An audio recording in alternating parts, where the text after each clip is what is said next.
100%. There we go. Get the chat going. So this is the chat box right here. Put this here. I had like 20 people text me like, give me a shout out. Really? Yeah. Let's go. We got the fans rolling through now. Okay. So we can.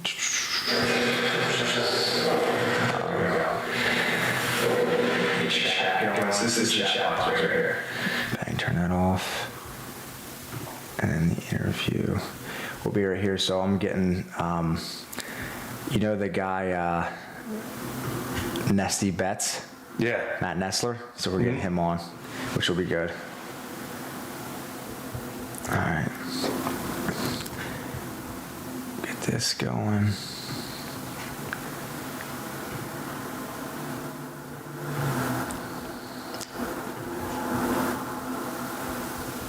This is a media room, huh? This is it. It's sort of A little 3x net too? Yeah. You're ready for Just in case. Just in case. Yeah, I hear you. All right, so he'll hop on there.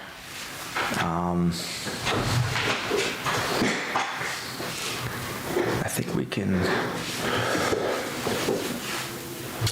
do one of those guys. All right, so this is going to be here. Yeah, like that. That'll be good. And the game will be up here, obviously. So when we look up, it'll be like up here. And then, you know, when we chat, like everyone's live right now, so they can hear this. But We're just going through it. We're just going through it. So camera's here, chat's here, very on the flow. And we'll get it going. Chat, how we feeling out there? Chat, can you hear us? On the ones and twos, we got the two Italians back. Back in business. We got ECD Lax is in here. The stripes already. Hey, let's go. I like that. All right, so we'll get this over here. And the time's right.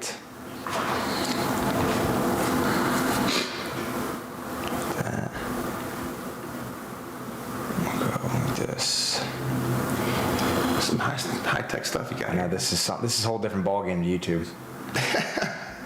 All right, so we'll put that there. We'll take out the chat. All right, let me get the coffee and get rolling. Talk to the chat. Say what's issues. What's up, chat? I'm Alex Bresci. Pumped to be here with Mitch today. It's going to be a great day. Tar Heels are going to rotate, no doubt about it.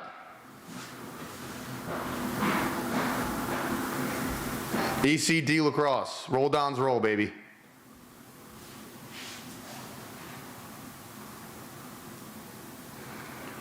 What are some score predictions? Who's got one?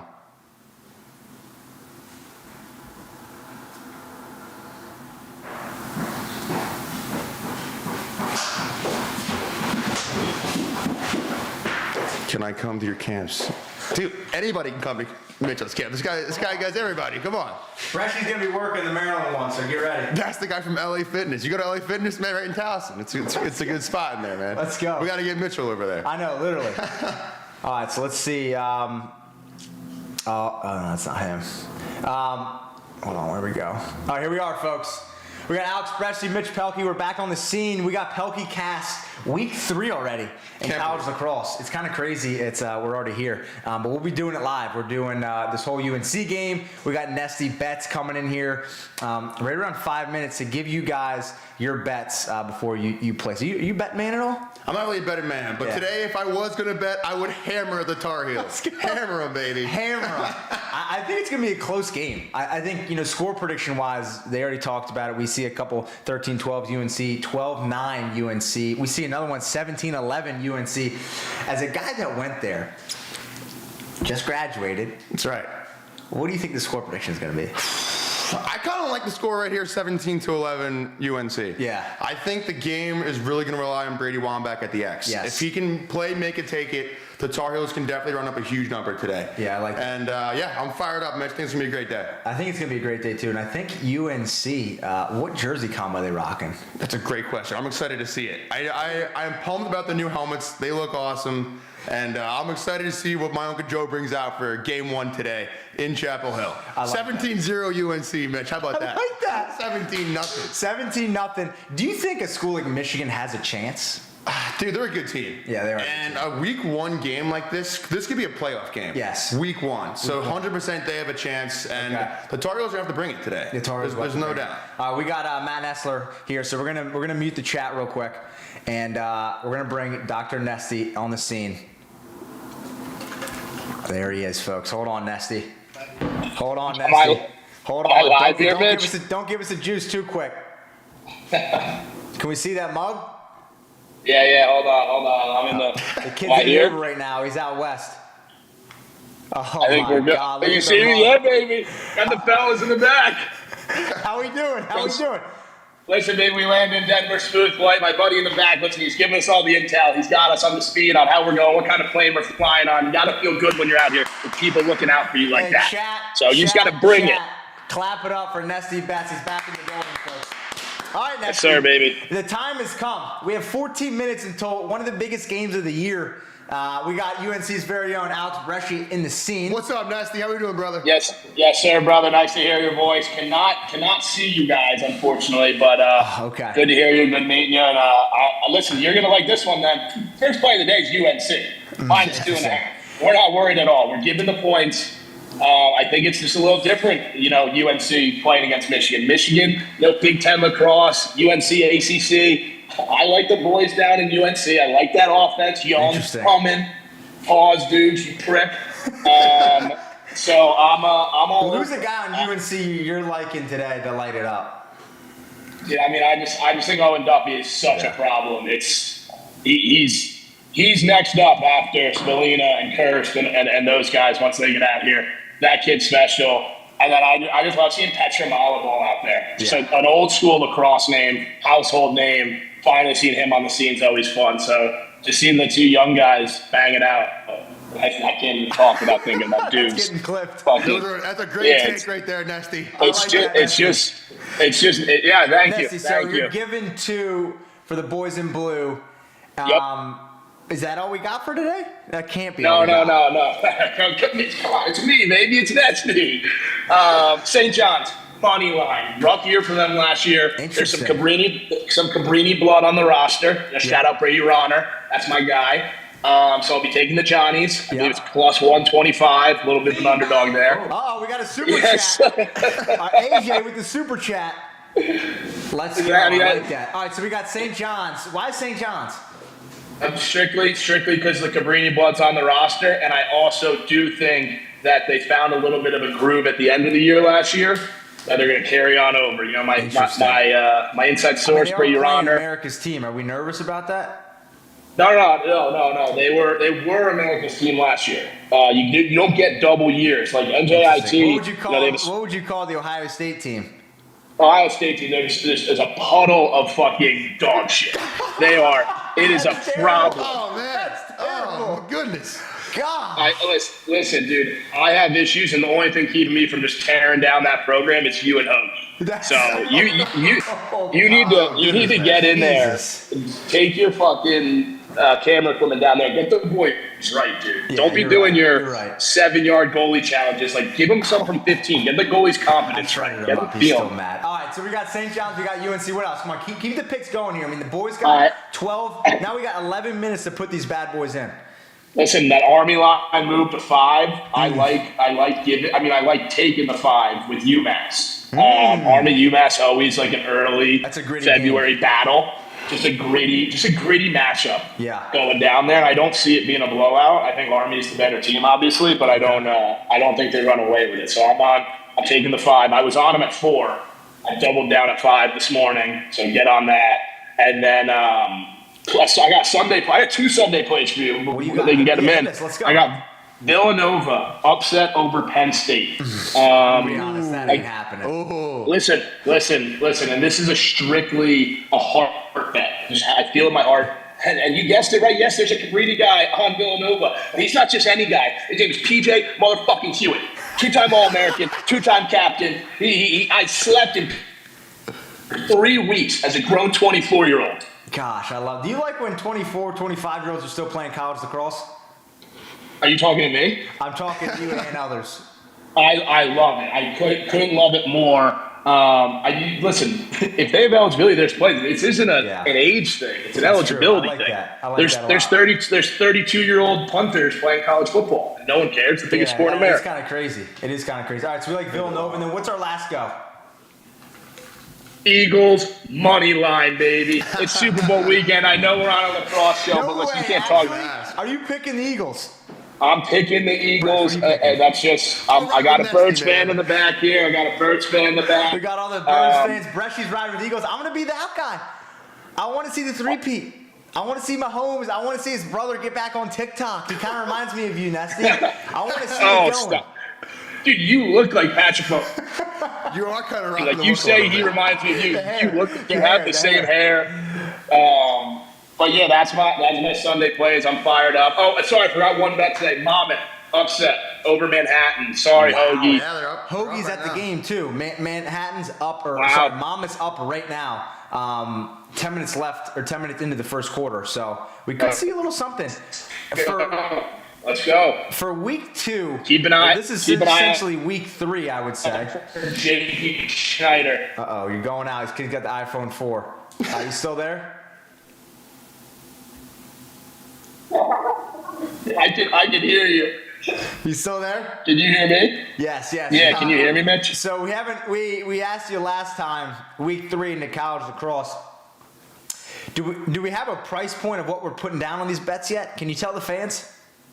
I'll give you guys units. Listen, no real gamblers are giving out what amount they're betting. Tell you one thing, if I'm giving you a pick, I'm heavily invested. Just know that. Okay. So you'll always have me riding with you. I'm not giving you a pick that I'm not riding. Interesting. Units-wise, my play of the day is UNC. I got 4 units on UNC. I think that is, without a doubt, the play. Yeah, he's a nice guy. He's a nice guy. I would say, with all the Ohio State slander, I don't love it. That part was a little Well, disrespectful. I mean, Mitch, I have a question. What's your current, what's your statement on the current state of Anything fucking can happen Ohio in State? February. I've said state 20 times in the last 30 seconds. Anything can happen in February. I mean, now I'll pin the question back on you. Ohio State plays Cleveland State today. Is there any worry in Nestler's mind? No, I mean, I would hope not. No. Okay. That number's pretty big. Cleveland State's getting a lot. I actually thought about taking the points just to spite you, like a strictly spite bet, which is like slept on. But no, I think Ohio State should be good. But also, you can't say anything can happen in February. Like, we're just playing for May. Like, what do you mean? Like, Ohio State, they need every win they can get. In February, March, we have a hard April. schedule. Don't get us wrong now. Like, Utah, And that's my point. But, like, Utah certainly isn't the headlining name on that hard schedule. That's for damn sure. Like, no offense to Utah, true. but No, that is true. they're certainly not Penn State, and they're certainly not, like, these teams that you're going to have to bolt. They're not Hopkins. These teams you're going to have to see to even sniff the tournament. So Yeah, I just want you to get your boys right, Mitch. I want You're just a nice to see guy. you win. I like that. All right, sweet, Nesty. Game starts here in 6 minutes. Any last Let's do words it. for all the fans out there? Just tap in, baby. Keep listening to Mitch, and keep tuning in for these live streams. Looking forward to being Chat, back let us on. know if you want Nesty bets to be a staple.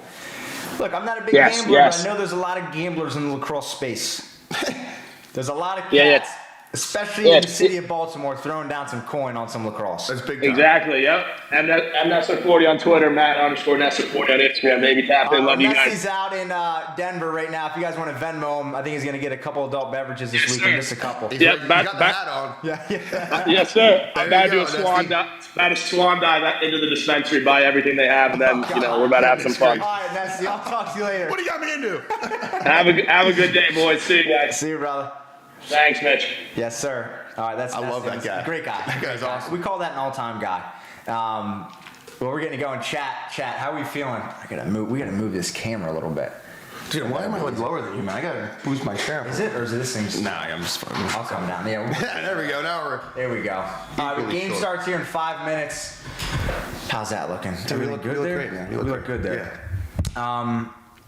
Is this the first time on YouTube? Second time? I've been on YouTube a couple times. Have you? Yeah, it's good. The fans are wondering why even you started your own channel yet. I don't know, man. You had the idea first. It was either me or you. You kind of. I just kinda took it away You from kind of called dibs. I love that. I think the fans need to see more Bresci. Like, I don't know, man. I think, like, if you were to start social media right now, what do you think it would be in? Folks, I woke up this morning. Yeah. And I spent 6 months in Australia. Oh, and did you? I was 6 months out there playing lacrosse and living. Yeah. You and I should go to Australia, man. Do a blog. Do a couple weeks out there. The guys from Subiaco Lacrosse Club would treat us well. You It'd be think any of those unreal guys time. are watching right now? 100%. 100%.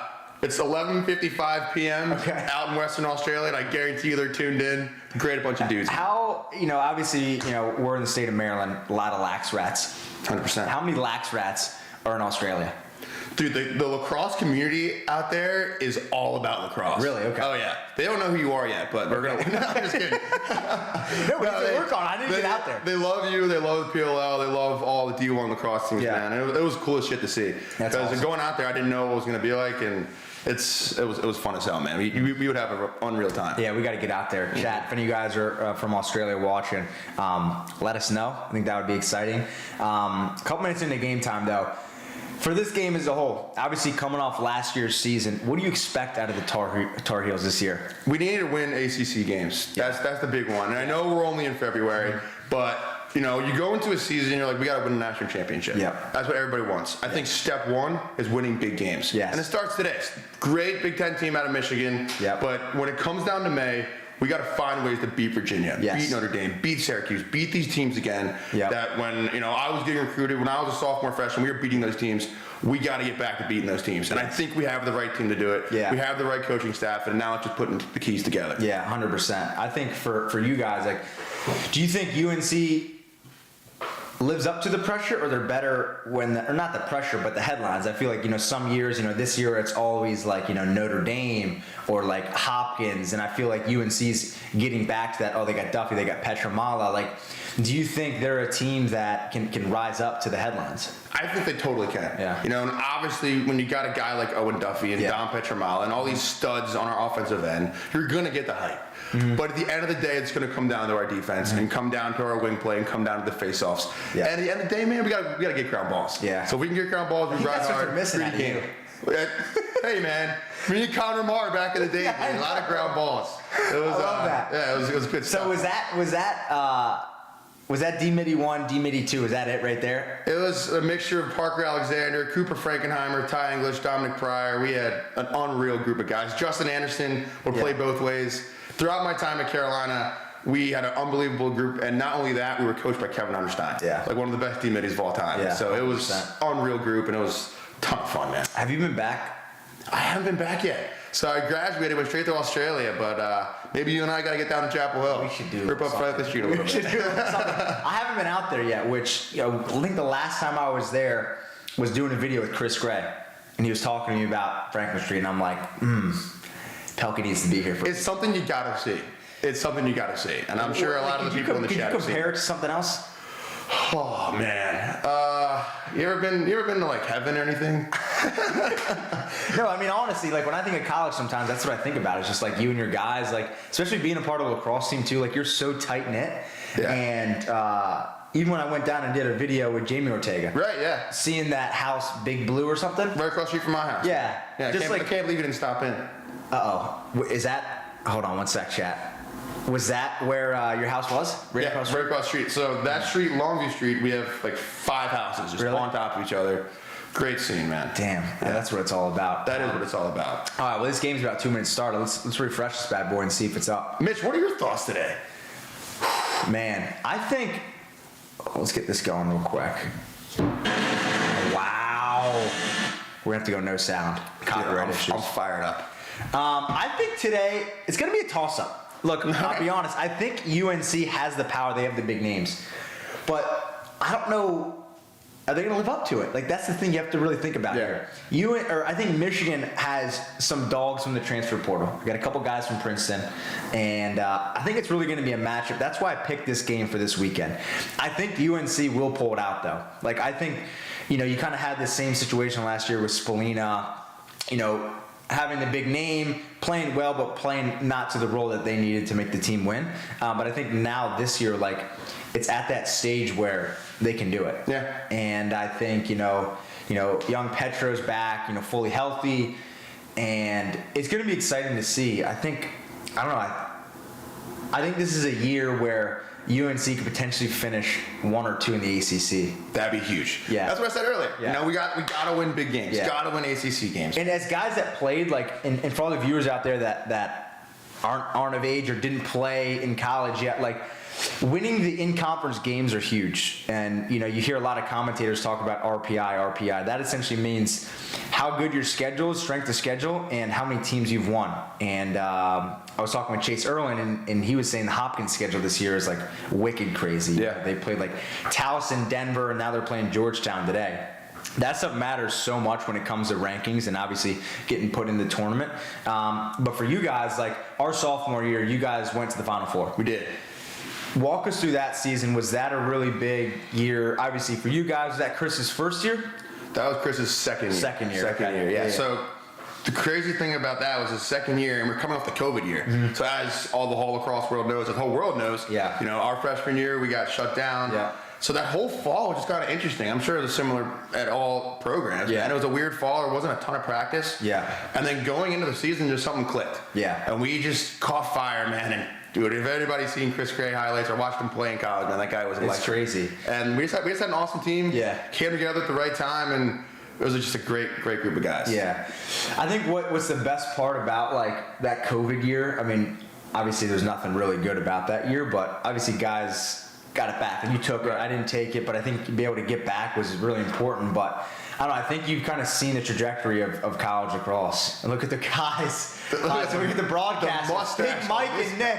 ACC Lacrosse Network, we're getting it going. Goodness. Again, for all you guys out there, I'm gonna put the link to the game in the top of the chat. You do need ESPN Plus to watch. So for all you guys out there, you gotta log in. I don't really exactly know what to tell you guys. Again, we cannot stream the game live. That is very illegal from a live stream standpoint. So we're not even gonna test the waters there. I'm gonna put it in the chat right here. Rush, I think for you, besides Petro, besides Duffy, who else are you kind of excited to see? Maybe a guy that when you were there was a young buck who's going to step it up this year. There's a couple, man, and I already mentioned Brady Wambach. I think he can dominate the X all season, man. What we saw out of him as a freshman was incredible. But I'm also really excited to see the rollout of Paul Barton today. You know, I think we're going to see new things out of him, possibly seeing him more up top, down low as well. So I'm really excited to see what he can do because he's an All-American caliber type of player. Yep. And I'm really excited for that. I also just really want to quickly just, you know, say that, you know, massive loss out of Carolina from Peter Toman. You know, that guy really was an awesome guy. He still is an awesome guy, but tough blow down low for the defense. Peter's an incredible kid, you know, incredible player, and I know he's going to find a role this year because he cared for the team so much, but I'm also excited to see who's going to fill that role. Yeah. So that could be a young guy, that could be an older guy. I'm really excited to see who, you know, Uncle Joe and Petro throw out there today. What do we think about transfer Big Mikey G? Another Italian. Dude, he is legit, man. I remember shooting on him at Goalie Smith all the time, and I didn't score many goals on him. You know, the high bouncers weren't going, unfortunately. They weren't. I shot on him this summer at Goalie Smith as well. Look at the fellas. I mean, does this make you want to go back and just be on the sideline? Oh, I tell you what, man. The second, the Tar Heel Blue, I saw it, I was like, oh, God. What are we doing in Baltimore? We should be in Chapel Hill right now. I think it was live in Chapel Hill. I know, literally. I think this is like the best part about this whole thing. Like, there's nothing like college lax. Like, obviously, we're going to continue to push the sport from a pro level, but like, there is nothing like college lax. And I think, man, like watching Ohio State last week, obviously they had a tough loss, but then watching your boys for the first week, since this is the first game you've watched live. Yeah. And it's crazy. So UNC, you know, first face-off win coming down, and the game start, Michigan versus UNC, the 15th versus the 16th seed, down there on the beautiful grass field, Chapel Hill. The all whites, Navy helmets, looks good. Those look really good. What was it like playing? What was the field called? Dorrance Field. Dorrance Field. What was it like playing there? It's a really cool stadium, man. Just because it's completely like enclosed, except for one end zone where the scoreboard is. Yep. And it's one of those stadiums where the fans just feel right on top of you. Yeah. Especially in this back end zone over here. Like you run towards that end line, you chase the end line ball. Yeah. Like people are on over top of you, like cheering for you, man. That's really cool. You know, you walk up the field after the game, your parents are basically on the field with you. It's really cool. That's exciting. UNC first shot of the day. Andrew Price. Who is it? Price? Price was a good take. I think he's got to change plans a little there. The low to low. You know, that's a tough shot to go. Oh, look at that ride. Look, Come on, ref. It'll be a good game. I think it's Get going to in be the a weight room, dude. game all day. Duffy's been in the weight room, Pehlke. I tell you what.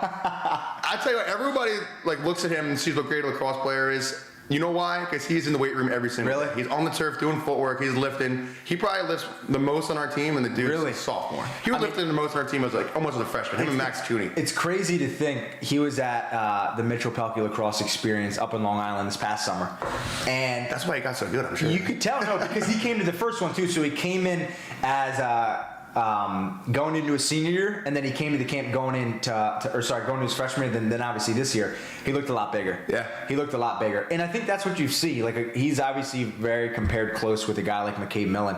Two guys that obviously do it on the field, but they have to have it in the weight room as well. Absolutely. I think it's important. Yeah. So it'll be interesting to see, but I feel like a game like as this caliber or something, but you're talking about an ACC game in April when it's nice in North Carolina, like nothing beats that. 100%, dude.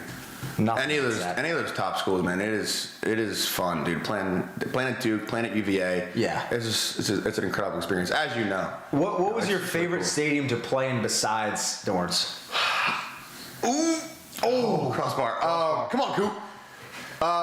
I will tell you what, Syracuse Dome, they always treated us great over there. Probably the best visitors, locker rooms, and like the things they could do with the lights and everything was always really fun. You know, obviously it's inside, so I don't know if it necessarily compares to like a May Day in Chapel Hill or in Virginia. But Syracuse, props to them. They always took care of us, and it was a lot of fun. Yeah, the Dome is special. Where do you like to play? I don't know. I think I always wanted to play at Klockner because of Pops. Yeah. We never got the chance to play there. We played UVA our senior year, but we actually played them in Florida, which was pretty cool. And never played there. Honestly, this Dorrance was awesome. Dorrance was definitely up there too. UNC on the Let's go. Let's go. Wow. Who stuck that? Freshman, I believe. Oh, interesting. Freshman. Oh, that's Steven. Is that Steven Werlein? We'll find out here in a sec. Cornell. UNC on the board. Let's go. All right, the boys are on the board first. They're going to come out firing. I think, another thing too, the left to right. Just like that. Near side, top side, stare them down. Get used to it. Get used to it. Oh my God. Looks like prime Pehlke right there, baby. Go. Oh, looks good. Looks like a freshman. Who is? Oh, that's Caden Harshberger.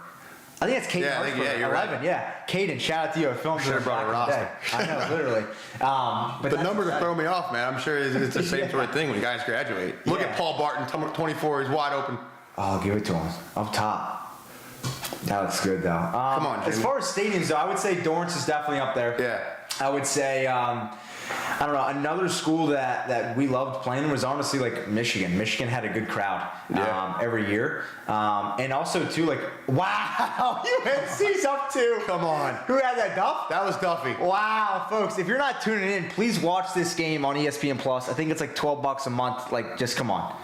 Don't buy that extra drink at night. Don't buy the Chipotle. Like, put it towards ESPN Plus, and you watch Duffy just score one. You'll learn something. Yeah, look at that. The left to right swim coming down. I mean, this could be, if this gets out of hand, we have to pivot games. All right, yeah. We're gonna have to pivot games. That's a good problem to have. Though, yeah, that is a good problem to have. Last year, ACC Freshman of the Year, Owen Duffy, came in as the #1 ranked recruit.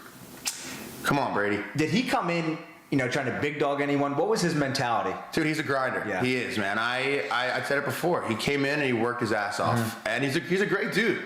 People like him. And it always works out good when the best player on your team is also a person that people like. Yeah. Reminds me of Chris 100%. Gray, Justin Anderson, Tanner Cook, Will Perry, all those guys were guys at Chapel Hill that were our best players, and they were good dudes. Yeah. The list goes on. Will Bowens, Connor Marr, just a bunch of great dudes, man. I'm sure you got so much experience at Ohio State. Yeah, I think it's what it's about. Like, you might think like all these guys that have these inside lacrosse rankings come in and try to be like the dog, but it's like the opposite. I think that's what the sport of lacrosse is too. Like, at the end of the day, like, they're still just want to be your best friends and you're living with these guys. And I don't think it's like a huge deal, but I think that's an interesting part. Like, Duffy's been to all the camps. He's so great with the kids. And obviously he's puts the same product out in the field. So, no, it's been good. And obviously Michigan has the ball now. Carolina's up 2-0. Michigan looks a little sloppy. So we'll see kind of what happens here. Let's put this on the Instagram story. I got to get the chat. They haven't done a whole lot there, Mitch. They really haven't. Oh, I lied. They just scored. That's a good play. It's a good off-ball play. Look at us, the two Italians. We're back. Here we go. Let's go, baby. Live right now. ESPN Plus. We're streaming right now. The Italians got the coffees. Tune in right now and watch the boys get after it. That's right. All right. So borderline moving pick there, but that's a good play. Okay, so this is something I've never experienced. Let's say that was Ohio State. We just scored on you guys. What's the huddle that the goalie has in the crease? Like, what is all that? What's that conversation like? You address the mistake and you Yeah. move on as quick as possible. Okay. And I've led those huddles. I've been led in those huddles throughout my entire career. Mm-hmm. I like to end it. I like when the goalie ends it with, "Let's get the next play." Mm-hmm. All right. That can't happen again. Figure out what's wrong, and we're gonna make the next play. Address it, end it with positivity, and on to the next. Yeah. Or even motivation. Like we gotta lock. That's the Don's play this year. You do a little coaching? I'm the assistant coach with the varsity team. It's me, Will Hall, God. Spencer Ford, and Matt Ward, and we expect big things out of the Dons this year. It's gonna be Maybe great. Pehlke can come by and do a Dude, video. come or by, something. 100%, dude. We'd love to have you. And what a loyal Don you would have been, Pop. I don't think your dad. I don't think Pop your would like dad might have a condition, but oh my God. Yeah. You're welcome at Loyola Blakefield anytime. So, for all the fans out there in the chat, you guys hear MIAA is probably the best high school lacrosse conference in the country. Absolutely. As a guy that played in it, grew up in it, what is that like? How special is it? It is hard to put into words, like the MIA community. Yeah. It's like how incredibly talented it is, the level of lacrosse, the level of coaching, and also the camaraderie, man. I mean, like every Tuesday and Friday, you're getting the best college lacrosse, high school lacrosse in the country. And the cool thing about it is, like, when you're playing against Gilman, St. Paul's, Cowardall, McDonough, all these guys, it's the kids you grew up with, playing club. I knew these guys when I was playing rec ball when I was 6 years old, and now we're seniors in high school battling out for like an MI semifinal game. Yes. And it is just really awesome. And some of the crowds that I had in high school were bigger than the crowds that you get at even a school like UNC. It's crazy It to is think, wild. like, I've been to the past 3 championships. Obviously, McDonough's been in the big one. But the crowds they even get at the championship level, we're talking it's at Navy Marine Corps Stadium. Like, you're at least kind of filling one side of it. Oh, absolutely. And it just shows, I think the most interesting part, Michigan just throws it away again. Sloppiness in the month of February for Division I lacrosse is a must. The amount of rides and clears that the teams mess up. Comes down to ground balls, Mitch. Yeah, it does. It does. You love ground balls. I hated ground ball. I'll be honest. I absolutely hated getting hacked up. That was one thing that was not in Pehlke's bag. I'll be honest. And I think like someone for you loved contact. Yeah, it's what you got to do. It's part of the it's part of the D-Midi life. It's fun. You got to be tough as nails out. Pops just texted me. He said Chuck Bresci and 2-5 were unstoppable teammates at Cockeysville Travel. Amen, dude. 2 guys grew up playing against each other, then battled it out. Downs versus Calvert Hall. It's a cool ass thing with the MIAA, man. That and is I'm really cool. excited to be back in it this year. It's gonna be fun. All right, I'm about to pop this up and get back to it. Your dad's such a legend, by the way, man. He's something. We got to pull up some old Kevin Pehlke tape, man. If there was Kevin Pehlke highlights, I think that would be tough. That would be one of those things Kev just always has on repeat, which I don't think would be a great thing. Kevin Pehlke versus Chuck Bresci. Yeah, Come on, man. That's got to be all time. literally. And the fans don't know this, but your dad's nickname back in the day was, I think, the Backpack.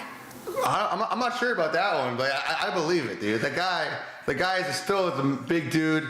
He's the man, dude. He is the man. Come on. Oh, great take. Is that young Petro right there? Yep. There we go. Shot clock winding down. Let's see if we can get that ride you just talked about, Mitch. The 10-man ride at Carolina has always been kind of our thing. So What do you think about coaches potentially trying to go away with it? I always liked it, man. Yeah. But the key is, with a great 10-man ride, you got to have attackmen who are going to fly around. I think we have this, but it's key. And the guy who's coming over the midfield line, your deep hole, he's got to be an absolute hunter, man. He does. Like when we were at our best, it was Will Bowen coming over that line. Yeah. And if you've ever seen Will Bowen play, that guy's just an absolute unit. Yeah. Like people couldn't get past him. There's another ball thrown away. I mean, that doesn't look It's good. the 10-man ride, Mitch. It's a 10-man ride. There it is. I think that's awesome. There's Ohio State. They got to do it, right? We do it a little bit, but I mean, we're pretty traditional when it comes to stuff like that. Like, we don't really, I feel like, try a lot of new things. And that's just, I feel like that's Big Ten ball. I would say the biggest thing, and this is something for the fans out there, when I was doing all these, Division I docs, going to Big Tens, Ivies, ACC schools, the biggest thing I realized was how different the Big Ten is than ACC. In a way where Big Ten, it's way more, this is how we do it, this is how it's structured, you're going to do it our way, here's how we shoot, here's how we go to practice. But for ACC, I felt it was way more roll the ball, let the boys play. Okay, yeah. And obviously for someone like you that's I mean, obviously only played at UNC, you don't get to see the other side, and I think that's such an interesting aspect where I got to see both sides. But I feel now looking back, watching the style of play, like even in this game, you can see like Duffy and Petro and these guys are so much more free flowing. Yeah. Where Michigan is more like we're gonna set picks here and we're gonna run plays like that. Absolutely. Yeah. That's cool, man. That's beautiful thing about what you do is you get to see other programs and how things operate other places. I obviously, as you said, was so accustomed that we did things at UNC and it was fun though, dude. Like especially practice, man. Like as you can say, dude. Like just rolling the ball out, sometimes just playing. Yeah. Like, getting after each other was fun. Yeah, 100%. Chat. Any questions for us? We're gonna answer some questions. We're just talking ball right now. What else we got? Where are you guys watching the game? The game is on ESPN Plus. I think you need an ESPN Plus account, and then you need a satellite TV distributor. So I needed YouTube TV as well. Why is it almost nearly impossible to watch college football? It's wild. I mean, the fact that I need essentially 2 accounts, like, what are we doing? If you and I were smart, which we're working on it, we would somehow figure out just like, okay, tune into Bresh and Pehlke. Yeah, like literally. We got every game, like the NFL red zone type shit. No, literally. There's our $1 billion idea. Can you imagine, like, we got the, like, I don't know, like red zone, that would be NCAA goal line or something, the crease. I don't know. Like, NCAA goal line. I love that. Ah, man, like, it's like one of those things where we all want the sport to grow, but then, like, to be able to even watch the sport, it's like we got to go through so many hoops. Right, yeah, it's like, come on. But, like, it is fun watching, so hopefully hopefully somebody can figure it out. Yeah, 100%. Get Carcaterra on the job. Come on, Paul. Avery Game says, why did you pick 88? Yeah, coming out of high school, and I always wore 34 with my Uncle Joe. My dad wore it at Loyola Blakefield, then at Carolina.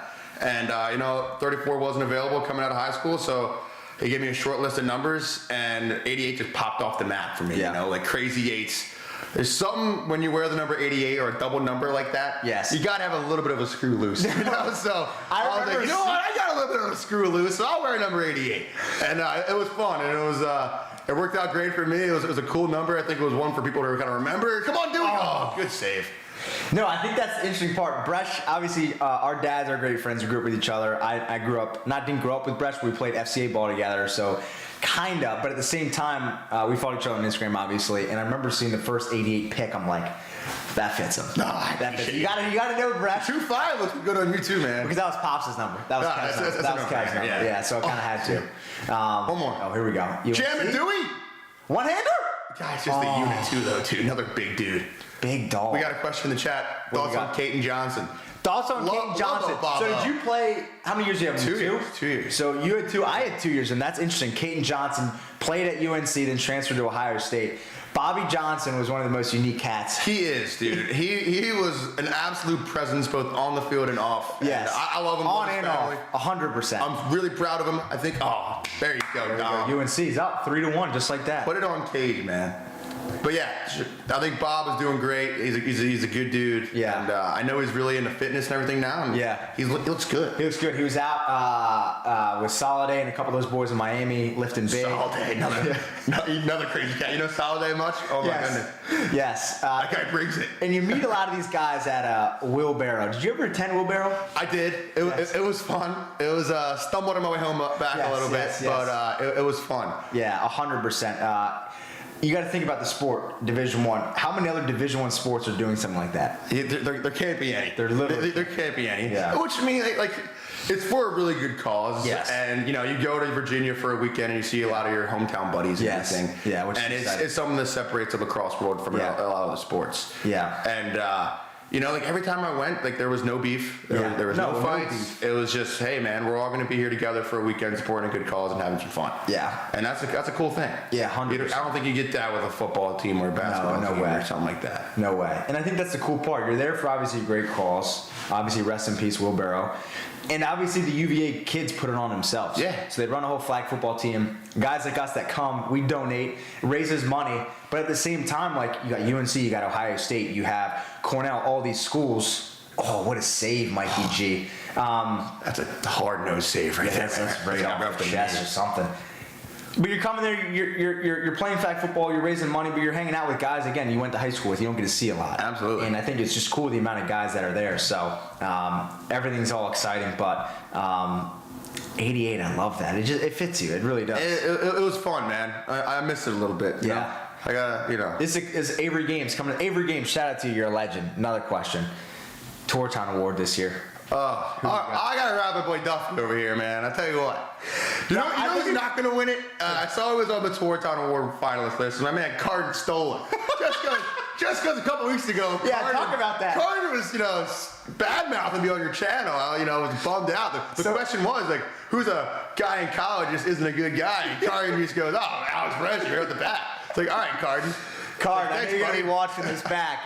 Thank you, brother. I thought that was I love you, Carden, and you're one of the best goalies in the world, no doubt about that. He's a little behind Kevin Ellington, but just a little bit, How did you first see that, or did somebody send it to you, or how did it get to you? It's something pretty quick. One of my cousins, I was with them at a family party, probably a couple hours after, or right after, man. And shout out to Jackson.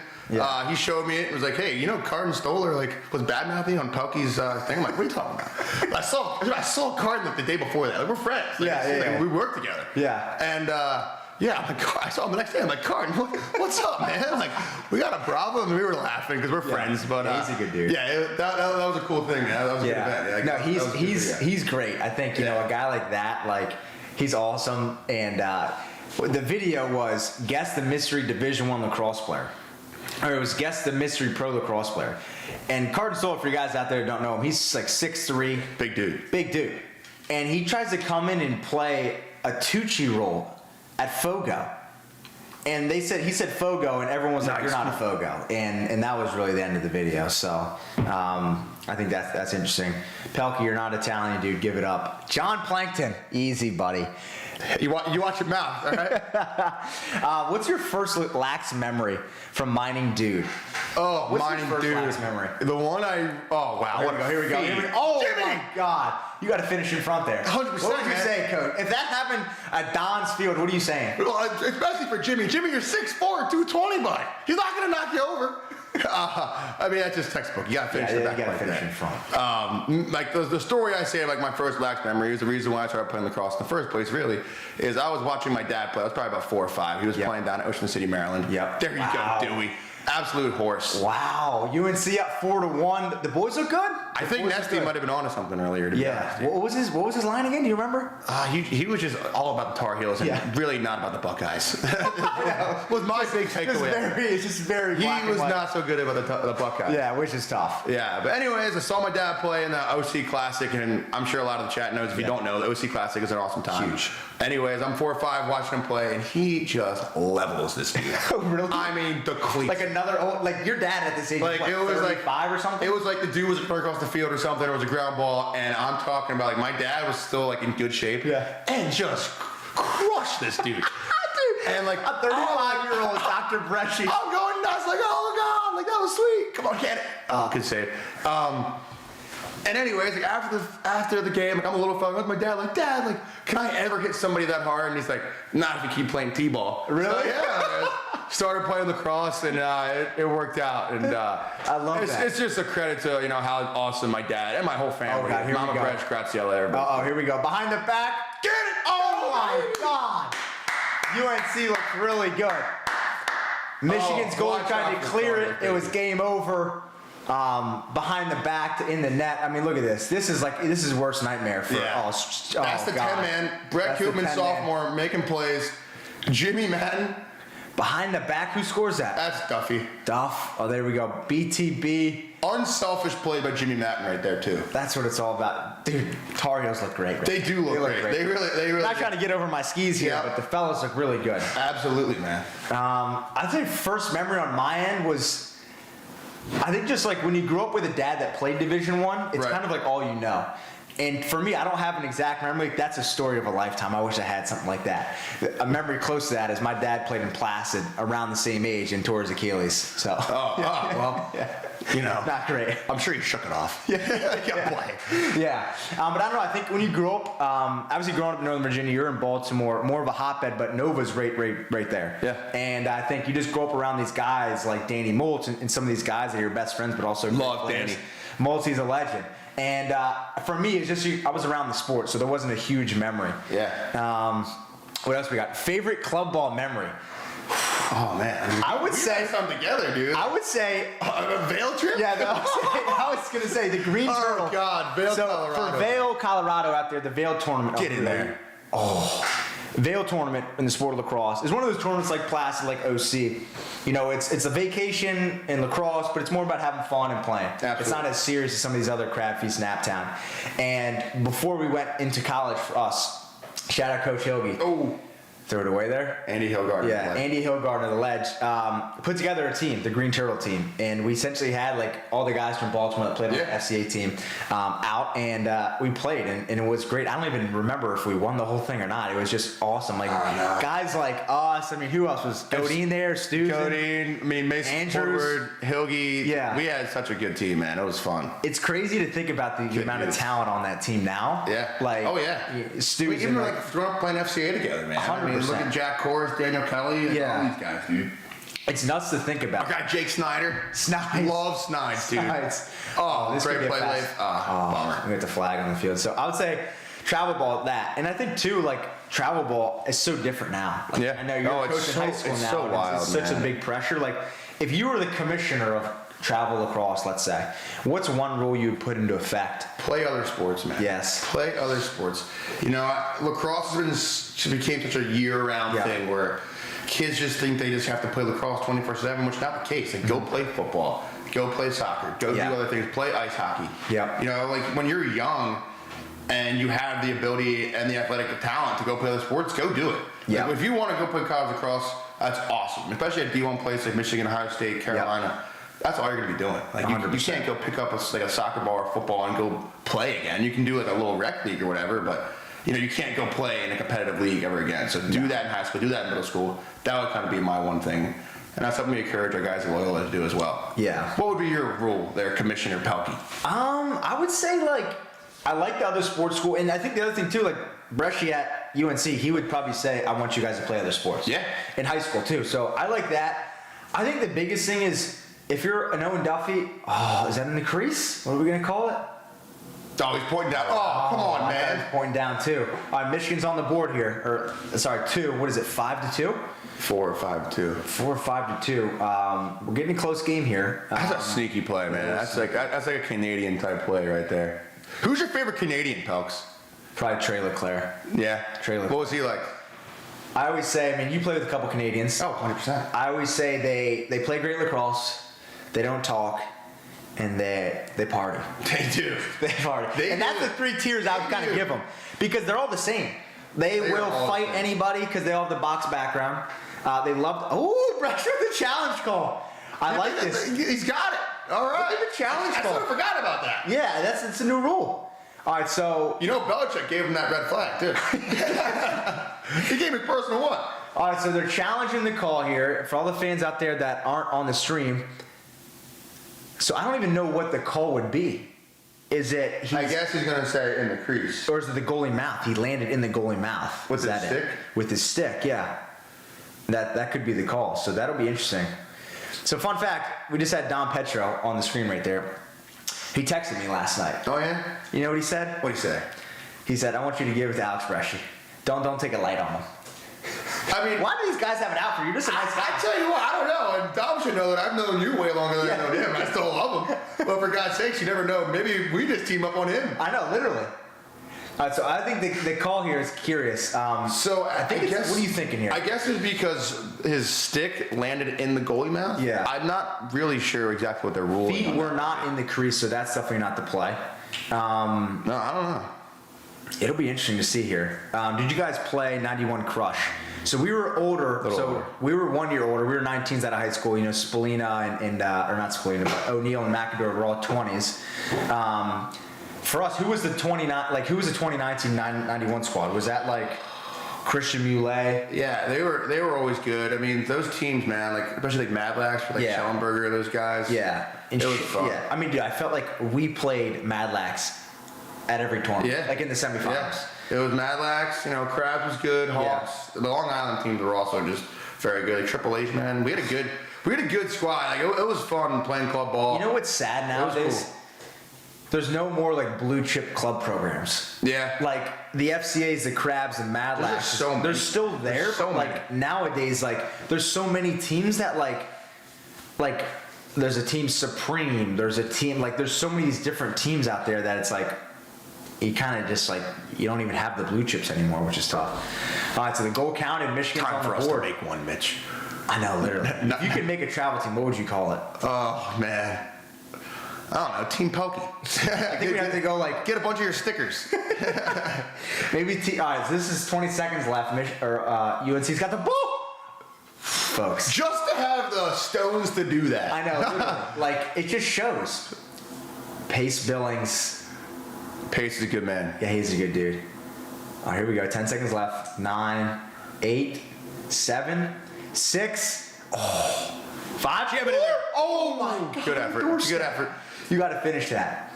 All right, that's going to wrap up the first quarter.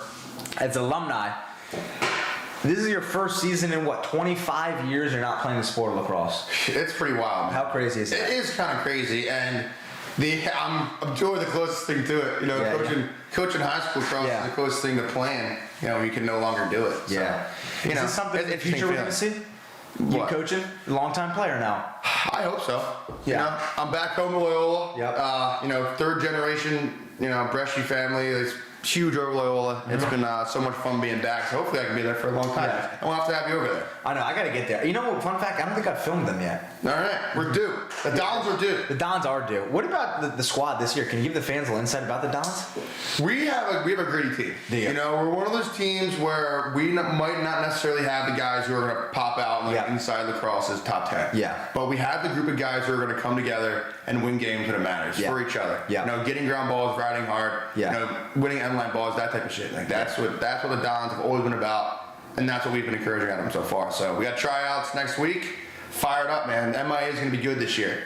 It'll be exciting to watch. I think, you know, obviously you have the Millen talk with McDonough, potential for Pete. Yep. We think that's going to happen? Not on the Dons watch, baby. Not on the Dons watch. I like that. All right, well, that's the end of the first quarter. UNC's up 5-2. As kind of our little intermediate here, let's check some inside lacrosse scores. Let's see what else is going on. Let's see what Nesty had anything to do. predicted. What do you say? St. John's is going to beat America's team? We'll find out. All right, so we're going to go inside lacrosse scores. Big shout out to inside lacrosse. 4-3 over Manhattan. So he's called that correctly. Wow, look at this Army game. Army over UMass live right now, 6-0. Second quarter. Who else we got? So do you know who Dukes is at all? On Barstool Dukes. I think I've seen his stuff before. You've seen his stuff. He's riding high on Providence right now. And he's like, I think they're a potential best team in the Big East, potentially going to win it all. Over Georgetown. Ooh, I don't know about that. That's a big take right there. I don't know if I see that one. How about this Jacksonville versus Duke game? 4-4. It's another good one. 4-4 in the end of the first quarter. That's pretty crazy. Jacksonville always brings it against Duke, dude. They do. They always do. And they always give them a run. And Duke does some interesting stuff. Like, I don't know if it's still this, but I remember like in past years, their first couple games they wouldn't film. They wouldn't watch film. Yeah. They wouldn't scout. Yeah. So like, I don't know if they're still doing that. But you got to scout a team like Jacksonville because they just play so freaking hard. They play freaking hard. And I think the other thing too is like Duke beat Jacksonville last year. But the 2 years prior to that, they lost to them. Yeah. And I think remember. the fans We were don't know celebrating. this. Yeah, probably as a rival. Fans don't know this. Duke legend JT Giles Harris is a staff member at Jacksonville. So I could have some play with him. He knows what's going on. He knows what's going on. All right, so that's 4-4. We'll keep you guys posted with that. VMI up 7-2 on High Point. Crawley, as a guy that was just at that's pretty crazy to think. You know, as a guy that Crawley, I like Crawley. I like Crawley a lot. Me too. He's a good dude. He looks good, and I think I was expecting them to come out, but obviously last week they lost to Navy, and we'll see kind of what happens. Iona into their first Division I season this year. I think this is their first ever game. Hey man, they're learning the ropes a little bit. It seems the 10-2 after the first quarter it's a little tough. Yeah, we'll see what they got in the second quarter. Yeah, we'll see. Nesty out there in Denver, probably not even watching college lacrosse. St. John's is beating NJIT, so he did call it. Now this is another game I wanted to chat about. This Hopkins-Georgetown game. That is a big time game. What do we think about that game? You know what? I saw a lot from Hopkins in that passing game, dude. Mm-hmm. The underlying thing about that game are the Tigers top top tier Yeah. this year because they've always kind of been barking at it a little bit and knocking on the window. Or is Hopkins not that good? Yeah. So I think in this game right here, we're gonna find out how good Hopkins really is. Yeah. Because that game against Towson is telling. Yeah. Like a one-goal game. Yep. That's big time. Yeah. So we'll see. 100%. What do you think? I think Hopkins. I mean, this is the close to is Hopkins back that they've ever been, in my opinion. You know, right? I think this year with Collison, I mean, we saw Chauvet, like what he put out, and Stout and Cage.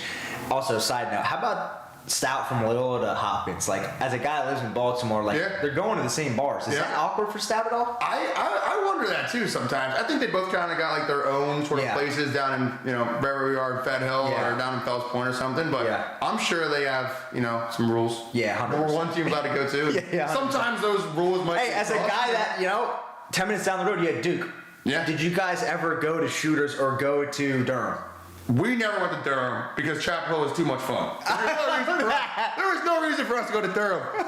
They would come to Chapel Hill sometimes. We would do our best to run them out. Yeah, 100%. I think that's more of a. I mean, up there with the Hopkins Loyola rivalry, like if O'Neal came to Chapel Hill, or if you and Chris Gray went to Durham, like.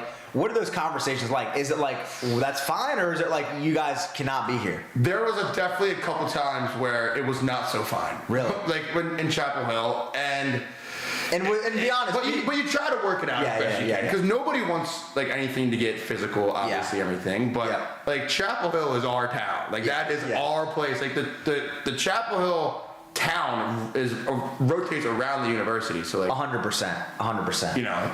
I was kind of on the team of don't come to our town, but yeah, exactly. I guess there's not much to do in Durham. Yeah, I'm really giving it a hard time to Duke. No, I think it's important. And I got a lot of Duke. I mean, the fact that I'm watching a Michigan game and I'm saying Michigan, it kind of hurts a little bit. It kind of does hurt, but at the end of the day, our careers are done. The cleats are in the rack. Can you believe it, man? It's sad to say. Can we cash in one more year of eligibility? I know. Jesus. The first thing they gave me at Loyola was this nice Loyola jacket. It says Coach Bresci on it, and it's the same one that the players have. Yeah. And I walk around, I'm like, man, like, I feel like a player. Yeah. Like, I'm ready for class today. Give me one more year of eligibility back at the MIAA. For a guy like you that obviously has the last name at UNC, but then also grew up with the tradition at Loyola, if you could go back and play a year of high school or Division I, what are you playing? Because I think it's different spectrum. Dude, we gotta address this one comment right here. What does it say? Bresci kind of looks like if Shrek and Squidward had a baby. John Plankton, dude. That guy's been doing this all day, dude. Plankton, come on. Don't be. We got no hate up in here, dog. Goodness, man. Jesus. I didn't even see that. Oof. That's a tough. What do you got to say to Plankton? Dude, Plankton, man. Plankton, I mean, can you relax? We're just I want to see what you like there. You look like they're funny. See, that's the bad part about live streaming. These haters just chat and hate, and we can't see them. They can only see us. Yeah, Plankton, John Plankton, like little kid from Don Bosco, New Jersey. It's just drilling me right now. Like, thanks, guy. Thanks, brother. I take that as a compliment. Shrek and Squidward are both awesome. All right, so for you, if you go back, again, from a Loyola perspective, you have the background. Right. But for UNC, right, it's Division I and everything. What would you pick? Oh, man. It's a hard thing to say because they both mean so much to me. Yeah. But the thing about Loyola, which is so special, is I was raised on that campus. My mom taught there for 37 years. Wow. All my cousins went there. My dad, my grandfather, his brothers, everybody. Yeah. So I wouldn't have been able to go to Carolina without Loyola Blakefield. So you'd say Loyola. So I got to ride with the Dons. Got to ride with Loyola Blakefield, man. That place is. You said three generations? 3 generations. Damn. So you're not moving out of Baltimore. I got if when Alex Jr. pops out, man, like we'll see what he looks like there, Plankton. He's got to be a Don. Yeah, he's got to be. And I'm not gonna name Alex Jr. My goal is to have twin babies and name them Mario and Luigi. Wow. 2 little Italians running around. Wow, that's awesome. That's the goal, man. What do you think, Mitch? You gonna set up shop in Baltimore? No, I don't think so. Honestly, not Baltimore. I would say.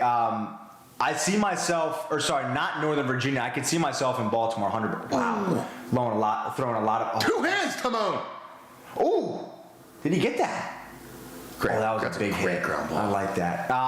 Not Northern Virginia. I see myself between Baltimore and Boston. Okay. I want to say in the Northeast. between there is definitely where I see myself. I don't see myself going south at all. Yeah. I don't think I would like it. As two like hard-nosed Italians, we don't have a lot of patience, and I think us going down there, I don't think it'd be a good fit for us.